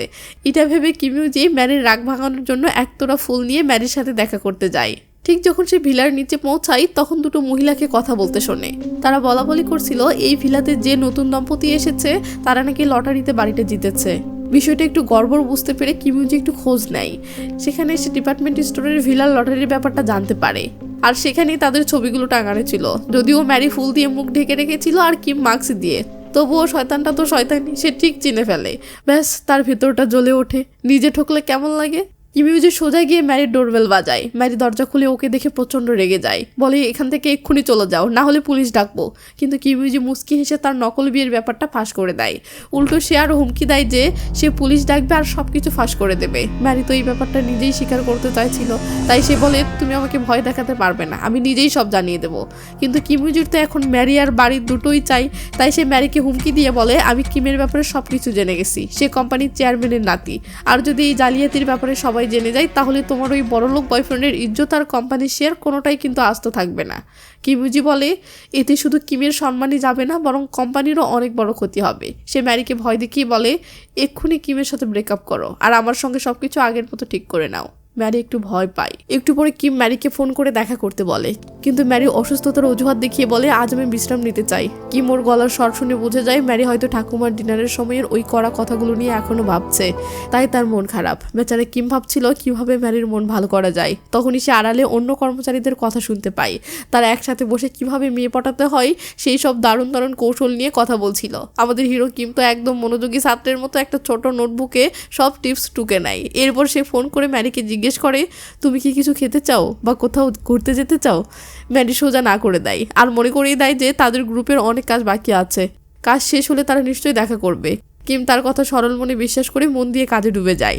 এর মধ্যে ঠাকুমা কিমকে ফিনান্সিয়াল ডিরেক্টরে রেখে যাওয়া একটা আর্থিক রিপোর্ট দেখান। আমেরিকায় কনসাল্টিং কাজের বিষয়ে কিছু একটা গোলমাল দেখা দিয়েছে।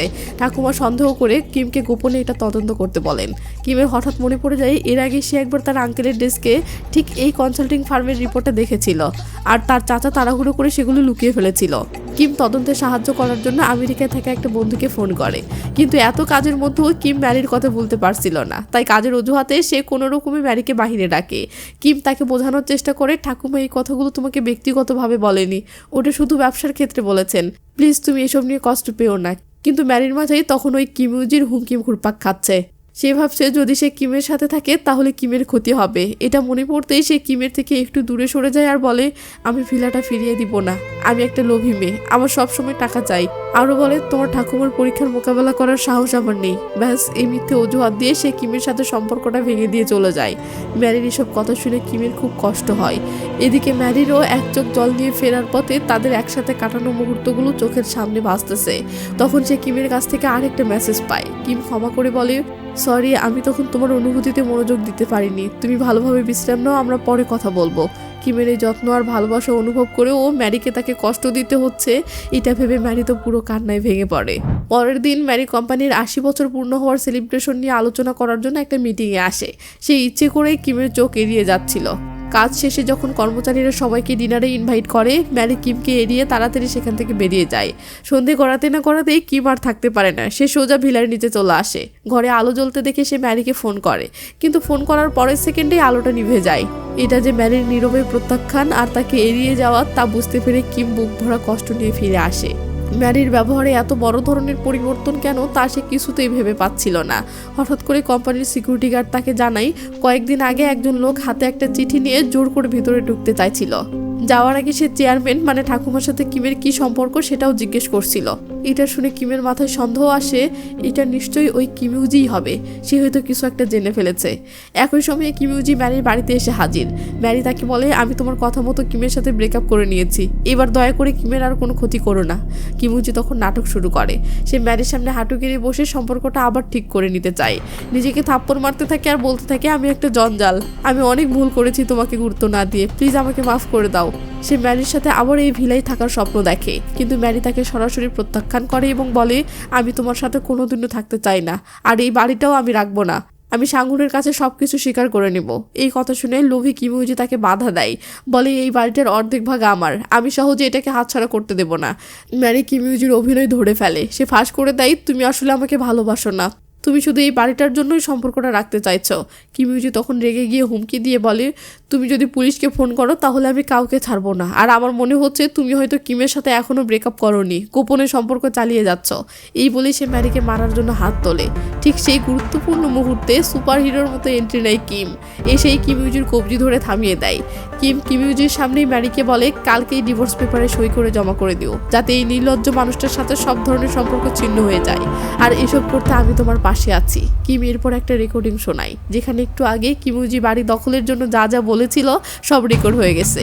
অন্য কোনো উপায় না পেয়ে রাগে ফুসতে ফুসতে কিম ইউজি চলে যায়, তবে যাওয়ার আগে হুমকি দিয়ে বলে আমি তোমাদের দুজনকে কোনোদিনও ছাড়বো না। কিম তার দিকে ঘুরেও তাকায় না, সে জড়িয়ে ধরে বলে আমি সারা জীবন তোমার পাশে থাকবো, আর কোনোদিনও তোমার সঙ্গ ছাড়বো না।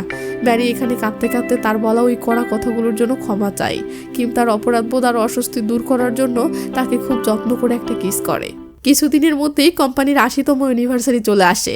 কিম দেখে সাংহিউন আর ডিপার্টমেন্ট স্টোরের প্রতিনিধিরাও এই পার্টিতে আসবে। কিম ভয় পায় যে তার আসল পরিচয় হয়তো ফাঁস হয়ে যাবে, কিন্তু ভাগ্যক্রমে সাংহিউন ফোন করে জানায় জাপানের একটা বিজনেস ট্রিপের জন্য সে অনুষ্ঠানে আসতে পারবে না। এই সুযোগে কিম সিদ্ধান্ত নেয় সবকিছু স্বীকার করে বাড়িটা ফিরিয়ে দেওয়ার আগে সে তার ঠাকুমার সঙ্গে ম্যারিকে দেখা করিয়ে দেবে।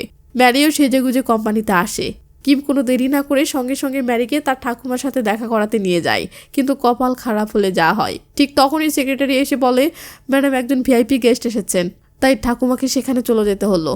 অগত্যা কিম আর ম্যারিকে আরও কিছুক্ষণ অপেক্ষা করতে হলো। অনুষ্ঠান চলাকালীন কিম হঠাৎ আড়ি পেতে শোনে তার আঙ্কেল সাংহিউনের সাথে কথা বলছে। সাংহিউন আর তার বস নাকি এই পার্টিতে খুব তাড়াতাড়ি ফিরছে।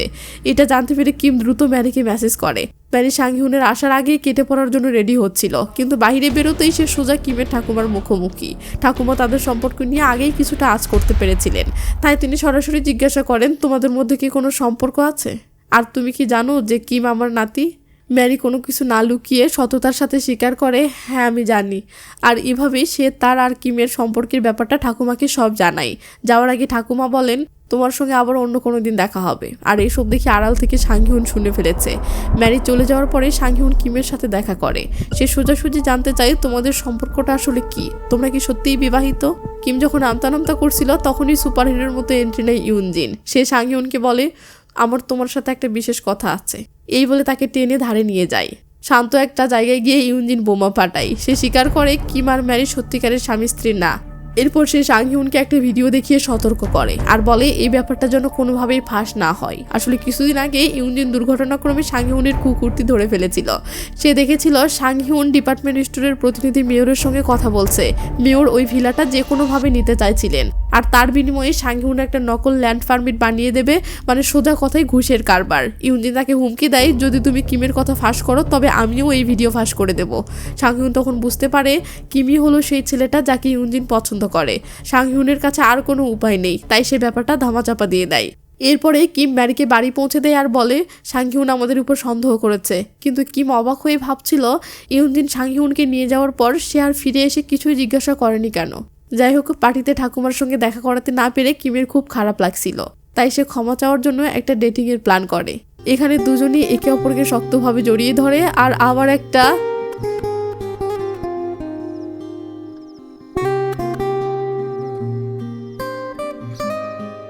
কিন্তু তাদের এই মিষ্টি মুহূর্তটা ভেঙে দিল ম্যারির বোন।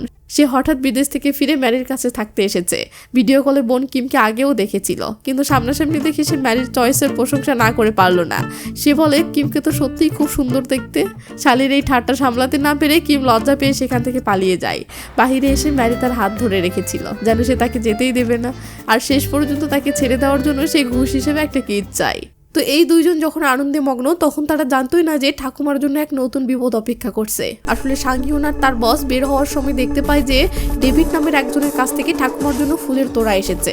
আঙ্কেল তো একদম অবাক হয়ে যায়, কারণ ডেভিড তো অনেক আগেই চাকরি ছেড়ে দিয়েছে, তাহলে সে হুট করে ফুল পাঠাতে গেল কেন? তো এই রহস্য জানার জন্য ঠাকুমা সেক্রেটারিকে নির্দেশ দেন ডেভিডের ব্যাপারে খোঁজ নিতে। কিন্তু সমস্যা হলো আঙ্কেল আড়ি পেতে তাদের সব কথা শুনে ফেলে।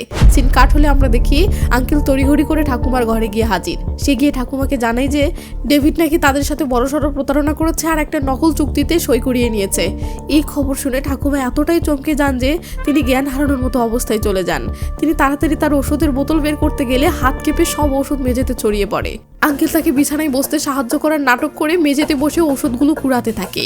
আর ঠিক এই সুযোগেই সে চালাকি করে ওষুধের বোতলটা বদলে দেয়। মানে ভাবুন তো লোকটা কতটা নীচ হতে পারে। সে ঠাকুমাকে নিজ হাতে ভুল ওষুধ খাইয়ে দেয়। তো ওষুধ খাওয়ানোর পর আঙ্কেল তার আসল রূপটা প্রকাশ করে। সে জানায় শুরু থেকেই ডেভিড এই প্রতারণার সাথে যুক্ত ছিল। আসলে তারা দুজন মিলেই ঠাকুমাকে ঠকানোর জন্য আমেরিকায় একটা ভুয়া কোম্পানি খোলার নাটক করেছিল। আর সেই কোম্পানির সব টাকা সরাসরি আঙ্কেলের পকেটে গেছে। আঙ্কেলের এত রাগের কারণ কি জানেন? সে অনেক দিন ধরে এই কোম্পানিতে কাজ করলেও ঠাকুমা তাকে যোগ্য সম্মান না দিয়ে তার বোকা মেয়ের সাথে বিয়ে দিয়ে দিয়েছেন। ঠাকুমা রেগে তাকে মারতে গেলেও শরীর খারাপ থাকে আর পারলেন না। নির্দয় লোকটা তাকে চোখের সামনে অজ্ঞান হতে দেখলো এবং মেঝেতে ওষুধগুলো এমনভাবে ছড়িয়ে দিল যাতে সবাই মনে করে এটা একটা স্বাভাবিক দুর্ঘটনা। পরের দৃশ্যে দেখি খবর পেয়ে কিম আর বাকিরা হাসপাতালে ছুটে এসেছে। ডাক্তার জানায় ঠাকুমা বেঁচে থাকলেও তার জ্ঞান ফেরার সম্ভাবনা খুবই কম। এদিকে এই বিপদের মাঝে খবর আসে যে কোম্পানির সেই নকল চুক্তির কথা মিডিয়ায় ফাঁস হয়ে গেছে। কিম কিছুতেই বিশ্বাস করতে পারছিল না যে তার ঠাকুমা এমন কিছু করতে পারেন। তখন সেক্রেটারি তাকে জানায় যে ঠাকুমা অজ্ঞান হওয়ার আগে ডেভিডের ব্যাপারে খোঁজ নিতে বলেছিলেন। তার মানে ঠাকুমা আগেই কিছু একটা সন্দেহ করেছিলেন। ঠাকুমার এই অবস্থার কোম্পানির এমন বিপদ দেখে কিম একদম ভেঙে পড়ে। সে বুঝতে পারে সে এখন চারিদিক থেকে ঘেরাও হয়ে গেছে। ম্যারি কিমকে সান্ত্বনা দেয় আর সাহস যোগায়। কিম তাকে জড়িয়ে ধরে একটু স্বস্তি খোঁজার চেষ্টা করে ঠিকই, কিন্তু সে মনে মনে জানতো এই কঠিন লড়াইটা তাকে একাই লড়তে হবে। এদিকে আঙ্কেল তো পুরাই খতরনাক লোক। কোম্পানি দখল করার মতলবে সে তার আসল প্রেমিকা আর ছেলেকে দেশে নিয়ে এসেছে। তার প্ল্যানটা কি জানেন? সে কোম্পানিটাকে টুকরো টুকরো করে বিক্রি করে দেবে আর পকেটে মোটা অঙ্কের টাকা এলেই বেচারে কিমের আন্টিকে ডিভোর্স দিয়ে লাথি মেরে বের করে দেবে। ওদিকে কিম গেছে ইনভেস্টরদের সাথে টাকার মিটিং করতে, কারণ জরিমানা দিতে না পারলে তো কোম্পানি হাতছাড়া হয়ে যাবে। তখন ম্যারি ইনভেস্টর কোম্পানির মানুষটার ছবি দেখে বেশ অবাক হয়। ম্যারি তার বোনের পাঠানো একটা পুরনো ছবি বের করে মিলিয়ে দেখে, আরে এ তো সেই রেস্টুরেন্টের মালিক জেসিকা। কিমেরও হুট করে মনে পড়ে যায় সে আঙ্কেলের ডেস্কে রাখা একটা ফাইলে এই জেসিকার নামটা দেখেছিল। এদিকে ম্যারি তার বোনের মাধ্যমে কনফার্ম হয় যে এই জেসিকা আর আঙ্কেল আসলে স্বামী স্ত্রী। মানে বন্ধুরা বুঝতেই পারছেন এখানেও একটা বড় ঘাপলা আছে। আঙ্কেল তো দেখি মাল্টিটাস্কিং এ ওস্তাদ। একদিকে আন্টির সাথে ঘর করছে, আবার বাহিরেও আস্ত একটা সংসার পেতে বসেছে। পরের দিন মিটিং এ যখন জেসিকা আসে, আঙ্কেল এমন একটা ভাব ধরে যেন সে জেসিকাকে চেনেই না। এমনকি কোম্পানিকে একদম পানির দরে বিক্রি করার জন্য সে আপ্রাণ চেষ্টা করছিল। কিম এবার একদম শিওর হয়ে যায় যে এরা দুজন মিলে আস্ত কোম্পানিটাই গিলে ফেলার ফন্দি করেছে। ম্যারি তখন কিমকে বলে চলো এদের এই নোংরা রহস্য ফাঁস করে দিই। কিন্তু কিম জানে শুধু মুখে বললে হবে না, সলিড প্রমাণ লাগবে। সিন কাট হলে আমরা দেখি হাসপাতালে কিমের আন্টি ঠাকুমার পাশে বসে কান্নাকাটি করছেন। ঠিক তখনই তিনি লক্ষ্য করেন ঠাকুমার হাতের একটা আঙ্গুল নড়ছে। তার মানে ঠাকুমার জ্ঞান ফিরছে। কিমের কাজিন যখন ফোনে এই খুশির খবরটা দিচ্ছিল, আঙ্কেল আড়াল থেকে সেটা শুনে ফেলে আর তার মুখ একদম ফ্যাকাশে হয়ে যায়। সে সাথে সাথে জেসিকাকে নির্দেশ দেয় ঠাকুমাকে যেন এক্ষুনি চিরতরে শেষ করে দেওয়া হয়। প্ল্যান মতো জেসিকা নার্সের ছদ্মবেশে ঠাকুমার ঘরে ঢোকে। সে যখন স্যালাইনের পাইপে বিষাক্ত ইঞ্জেকশন পুশ করতে যাবে, ঠিক তখনই ঘটে আসল টুইস্ট। বিছানায় শুয়ে থাকা মানুষটা হুট করে জেসিকার হাত খপ করে ধরে ফেলে। সারপ্রাইজ! ঠাকুমা আসলে আগে থেকেই সজাগ ছিলেন। এর ঠিক পর মুহূর্তেই ম্যারি পুলিশ নিয়ে সেখানে হাজির হয় আর খুনের চেষ্টার অভিযোগে জেসিকাকে হাতে নাতে অ্যারেস্ট করিয়ে নেয়। গাইস, আসলে এই পুরো বিষয়টা ছিল কিমের সাজানো অস্থির একটা মাস্টার প্ল্যান। কিম তার কাজিনকে আঙ্কেলের অবৈধ সম্পর্ক আর সেই গোপন ছেলের কথা আগেই জানিয়ে দিয়েছিল। কিন্তু মজার ব্যাপার হলো কাজিন নিজেও আগে থেকে ব্যাপারটা সন্দেহ করেছিল, কারণ সে তার বাবার ডেস্কে মায়ের জন্য তৈরি করা ডিভোর্স পেপারটা দেখেছে। তাই কোম্পানিকে বাঁচাতে দুই ভাই হাত মেলায়। আর সেই হাসপাতালের সিনের কথা ভাবছেন? আসলে ঠাকুমার জ্ঞান তখনও ফিরেনি, বিছানায় শুয়েছিল অন্য কেউ। কাজিনের কাছে আসে সেই ফোন কলটাও ছিল আঙ্কেলকে ফাঁদে ফেলার একটা নাটক। সিন কাট হলে আমরা দেখি জেসিকা ধরা পড়ার পর পুলিশ কিমকে জানায় যে আঙ্কেলের বিরুদ্ধে সরাসরি কোনো প্রমাণ নেই। কিম এবার সোজাসুজি আঙ্কেলের মুখোমুখি হয়। সে আঙ্কেলকে তার সব জঘন্য কাজের কথা বলে এবং শপথ করে যে সবার সামনে তার মুখোশ সে খুলে দেবে।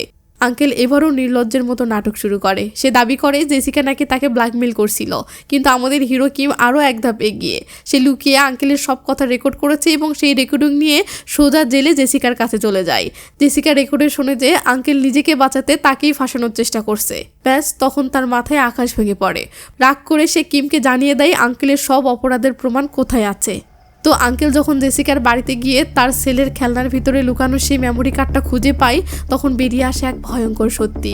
কিমের মা বাবার গাড়ি দুর্ঘটনা কোনো অ্যাক্সিডেন্ট ছিল না, সেটা ছিল আঙ্কেলের করা ঠান্ডা মাথার খেলা। আঙ্কেল প্রমাণগুলো নিয়ে যখন বের হচ্ছিল তখনই সামনে গিয়ে দাঁড়ায় কিম। এখানে আমরা একটা ছোট ফ্ল্যাশব্যাক দেখি। জেলে জেসিকার ঘাড়ে একটা ট্যাটু দেখে কিমের মনে পড়ে যায় তার মা বাবার দুর্ঘটনার সময় তদন্ত করতে আসা সেই লোকটার ঘাড়ের ট্যাটুও একই রকম ছিল, মানে জেসিকাও সেই খুনের সাথে জড়িত ছিল। এই সত্যিটা কিমকে ভিতর থেকে চুরমার করে দেয়। ম্যারি তখন তাকে সাহস যোগায় এবং তারা দুজনে মিলে সেই প্রমাণগুলো উদ্ধার করার সিদ্ধান্ত নেয়। বর্তমানে ফিরে এসে আমরা দেখি আঙ্কেল তখনও কিমকে ছোট বাচ্চা ভেবে উপহাস করছে। আঙ্কেল বলে, তোমার বাবা জেসিকা আর আমার সম্পর্কের কথা জেনে যাওয়ায় আমি তাকে সরিয়ে দিয়েছি। কিম রেগে গিয়ে জিজ্ঞাসা করে, বাবা তো তোমাকে ক্ষমা করে দিয়েছিল, তাহলে মারলে কেন? আঙ্কেলের উত্তর ছিল একদম নির্দয়। ঠিক তখনই পুলিশ এসে হাজির হয়। ড্যাশক্যাম ভিডিও আর জেসিকার সেই মেমোরি কার্ডের প্রমাণে আঙ্কেলের সব জারিজুরি ফাঁস হয়ে যায়। ব্যাস গেম ওভার, আঙ্কেলের খেল খতম। সিন কাট হলে দেখি আদালতে আঙ্কেলের সব পাপের বিচার হয় এবং সে সর্বোচ্চ শাস্তি পায়। যাক বাবা, পাপী লোকটার অবশেষে সাজা হলো। অন্যদিকে কিম আর ম্যারি তাদের লটারির পুরস্কার ফিরিয়ে দেয় এবং শানহিউনকে সব সত্যি খুলে বলে যে তাদের বিয়েটা আসলে একটা নাটক ছিল। কিন্তু শানহিউন পাথরের মতো চুপ করে থাকে। ব্যাটা কিছু বলছে না কেন সেটা নিয়ে কিম আর ম্যারি বেশ টেনশনে পড়ে যায়। পরের দৃশ্যে দেখি হাসপাতালে অবশেষে ঠাকুমার জ্ঞান ফিরে এসেছে। এতে সবার মনে শান্তি ফেরে। কিমের আন্টিও তার আগের সব ব্যবহারের জন্য ক্ষমা চায় এবং কিম তাকে পরিবারের অংশ হিসেবে মেনে নেয়। একদম শেষে আমরা দেখি কিম আর ম্যারি একসাথে সংসারের জিনিস কিনতে গেছে। তাদের দেখে একদম সত্যিকারের স্বামী স্ত্রী মনে হচ্ছে। কিন্তু বিপত্তি ঘটলো তখন যখন হঠাৎ সামনে তাদের অফিসের কলিগরা চলে আসে। ম্যারি ঘাবড়ে গিয়ে কিমকে টেনে একপাশে লুকিয়ে পড়ে। সেদিন সন্ধ্যায় সবাই মিলে ড্রিঙ্কস করতে বসেছে আর খেলছে ট্রুথ আর ডেয়ার। এক সহকারী কিমকে জিজ্ঞেস করে, তুমি কি কাউকে পছন্দ করো? ম্যারি তো শুনেই পুরো টেনশন, কিন্তু কিম বলে, হ্যাঁ আমি একজনকে পছন্দ করি। এরপর বারবার বোতলটা ম্যারির দিকেই ঘুরতে দেখে লজ্জায় সে টেবিল ছেড়ে উঠে যায় আর কিমও তার পিছু নেয়। কিম একটু আদুরে অভিমান করে বলে, আমি তো সবার সামনে স্বীকার করলাম, কিন্তু তুমি তো কিছুই বললে না, এটা কি ঠিক? ম্যারি তখন হাসতে হাসতে বাচ্চাদের মতো কিমকে ভালোবাসা দেখায় আর ঠিক তখনই তাদের বন্ধুরা সব দেখে ফেলে। তারা হাসতে হাসতে বলে, আমরা সব জানি। ওদিকে আমাদের সেই প্রতারক কিমিউজির অবস্থা তো এখন কাহিল। কোম্পানি থেকে লাথি খেয়ে সে এখন ম্যারির স্মৃতি নিয়ে কান্নাকাটি করছে। কিন্তু যখনই সে ম্যারি আর কিমকে একসাথে খুব সুখে থাকতে দেখে তার হিংসায় গা জ্বলে ওঠে। সে এতটাই নিচে যে পরদিন সকালেই এক মিথ্যে প্রেস কনফারেন্সের আয়োজন করে বসে। সে আয়নার সামনে দাঁড়িয়ে প্র্যাকটিস করছে কিভাবে বলবে যে ম্যারি আর কিম মিলে 6 মিলিয়ন টাকার জালিয়াতি করেছে। পরের দৃশ্যে আমরা দেখি শাংহিউন প্রসিকিউটর অফিস থেকে বের হচ্ছে আর রিপোর্টাররা তাকে ঘিরে ধরেছে, কিন্তু সে খুব শান্তভাবে সব তদন্তে সাহায্য করার কথা জানিয়ে চলে যায়। এদিকে বস ভয় পেয়ে গেছে যে এই জালিয়াতির খবর জানাজানি হলে বিপদ বাড়বে, তাই সে ম্যানেজারকে দিয়ে ম্যারির নামে ঘরটা ট্রান্সফার করার চেষ্টা করে। সিন কাট হলে দেখি কিমিউজির কাছে ডিপার্টমেন্ট স্টোরের লিগাল টিম এসে 10 মিলিয়নের জরিমানার নোটিশ ধরিয়ে দিয়েছে। এবার কিমিউজির তো হার্ট অ্যাটাক হওয়ার মতো অবস্থা। তারা চলে গেলেই ম্যারি সেখানে আসে এবং কিমিউজির হালত বুঝতে পারে, বাট সে তো তার জন্য আর কিছুই করবে না। তারপরেও ম্যারি যেহেতু আগে কিমিউজিকে ভালোবাসতো, তাই ম্যারি কিমিউজিকে খুব ভালোভাবে বুঝায় আর বলে, আমি এখন একজনকে অনেক ভালোবাসি আর হয়তো আমার থেকেও বেশি সে আমাকে ভালোবাসে। আমি তার কাছে থাকলে অনেক ভালো থাকি, আমি এখন অনেক সুখে আছি, আমি সারাটা জীবন তার সঙ্গে কাটাতে চাই, তাই প্লিজ আমাদের মাঝে কাটা হয়ে এসো না, আমাদেরকে আর কোনো বিপদে ফেলার চেষ্টা করো না। কিমিউজির ফেস দেখে মনে হচ্ছে এবার বুঝি সে ভালো হয়ে যাবে। তো এরপর ম্যারি ডিভোর্সের কাগজ জমা দিয়ে অফিসিয়ালি লেটার চুকিয়ে ফেলে। এরপর দেখি কিম আর ম্যারি পুরনো ভিলা ছেড়ে চলে যাচ্ছে। ভিলাটা ছাড়ার সময় দুজনেই একটু ইমোশনাল হয়ে পড়ে, কারণ এখানে তাদের দুজনের অনেক স্মৃতি ছিল। তবে ম্যারি এটা ভেবে অনেক খুশি হয় যে সে এই ঘরের বদলে কিমের মতো একজন দামি মানুষকে খুঁজে পেয়েছে। এদিকে ঠাকুমা হাসপাতাল থেকে ছাড়া পেয়েই ম্যারির সাথে দেখা করতে চায়, কিন্তু বিপদ তো আর একা আসে না। কিমিউজির মা আর বোন ম্যারি আসার আগেই ঠাকুমার সাথে দেখা করতে আসে। তাদের প্ল্যান হলো ম্যারির ব্যাপারে ঠাকুমার কানে উল্টোপাল্টা ঢোকানো, আর তারা সেটাই করে। তারা ঠাকুমাকে বলে ম্যারি বিবাহিত এবং ডিভোর্স হয়েছে। ঠাকুমা এই ব্যাপারে জানতো না, তাই হঠাৎ এই কথা শুনে অনেক অবাক হয়। এদিকে কিম আর ম্যারিও বাড়ির প্রায় কাছাকাছি চলে এসেছে। এমন সময় ঠাকুমার সেক্রেটারি ফোন করে বলে, ঠাকুমা ম্যারির সঙ্গে এখন দেখা করতে চান না, তুমি একা এসো। এটা শুনে কিমের মুখ শুকিয়ে যায়, কারণ হঠাৎ ঠাকুমার কি হলো? আর সে ম্যারিকেই বা কিভাবে কি বলে ফিরিয়ে দিবে। তো অনেক কষ্টে কিম ম্যারিকে মিথ্যা বলে যে ঠাকুমা এখন অসুস্থ, তাই অন্যদিন দেখা করবে বলেছে। তবে ম্যারি কিছু মনে করে না। সে ঠাকুমার জন্য আনা বুকেটা কিমকে দিয়ে বলে, এটা তুমি আমার হয়ে ঠাকুমাকে দিও। তো কিম বুকে নিয়ে একাই আসে। কিম আসতেই ঠাকুমা জিজ্ঞেস করে ম্যারি কি বিবাহিত ছিল আর ডিভোর্স হয়েছে। এটা শুনতেই কিম চুপ হয়ে যায়। সে ঠাকুমাকে কি বলবে কিভাবে বলবে বুঝতে পারে না। এদিকে দেখিয়ে কিমুজি তার ভুল বুঝতে পেরেছে। তার ভুলের জন্যই সে ম্যারিকে আজ হারিয়ে ফেললো। ম্যারির সঙ্গে তার দুষ্টু মিষ্টি ছবিগুলো দেখতেছে আর হাওমাও করে কাঁদতেছে। ঠিক তখনই তার বোন ফোন করে। কিমুজি ফোনটা রিসিভ করলে বোন আনন্দের সহিত তার মায়ের আজকের করা কুকুরটির কথা বলে।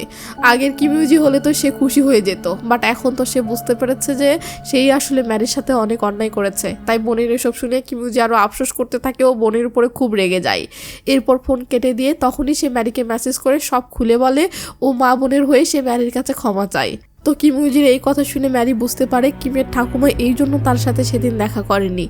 এরপর কিম তাকে ফোন করলো, ঠাকুমার ব্যাপারে প্রশ্নটা কৌশলে এড়িয়ে যায়। ম্যারি যখন হতাশ হয়ে একা বসেছিল তখন তার মা ফোন করে। ম্যারির কণ্ঠস্বর শুনেই ম্যারির মা বুঝতে পারে ম্যারির মনটা খারাপ, তাই কি কারণে মন খারাপ জানার জন্য রিকোয়েস্ট করে। ম্যারি তার মাকে কিমুজির মা বোন তার সাথে কি করেছে সব মায়ের কাছে খুলে বলে। শুনে ম্যারির মা তো একদম রেগে আগুন। তিনি আর তার বোন মিলে সোজা সেই শয়তান পরিবারের বাড়িতে গিয়ে হাজির।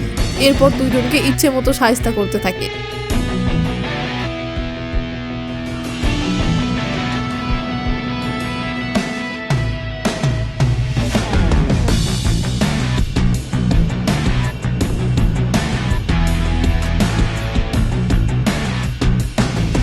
পরের দৃশ্যে আমরা ইউনজিন আর সাংহিউনকে দেখতে পাই। আমাদের সেই গম্ভীর সাংহিউন এবার প্রথমবার কোনো মেয়ের সাথে ফ্ল্যাট করার চেষ্টা করছে। সে ঘুরিয়ে পেঁচিয়ে ইউনজিনকে বোঝানোর চেষ্টা করছে যে সে তাকে পছন্দ করে। দেখে বোঝাই যাচ্ছে ইউনজিনের মায়া সাংহিউনের মনে বেশ ভালোভাবেই ধরেছে।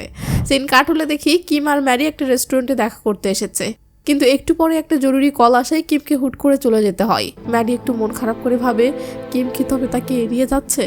কিম বাড়িতে পৌঁছালে ঠাকুমা জানান যে তিনি তার চূড়ান্ত সিদ্ধান্ত দেবেন। ঠাকুমা কি বলেন জানি না, সিন কাট হয়ে চলে আসে পরের দিন সন্ধ্যাবেলা কিম আর ম্যারির কাছে।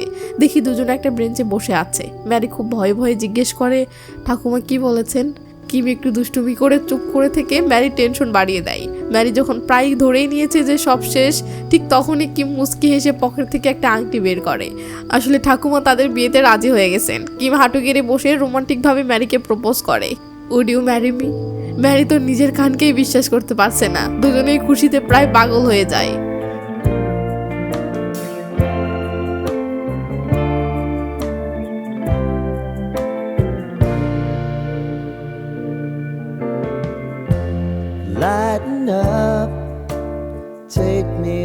পরের সিনে দেখি কিম আর ম্যারি ঠাকুমার সামনে বসে আছে। ঠাকুমা দুজনকে প্রাণ ভরে আশীর্বাদ করে। তো ঠাকুমার লজিকটা কি ছিল জানেন? তিনি বলেন ফ্যাক্টরি যেমন হবে তার প্রোডাক্টও তেমনই হবে।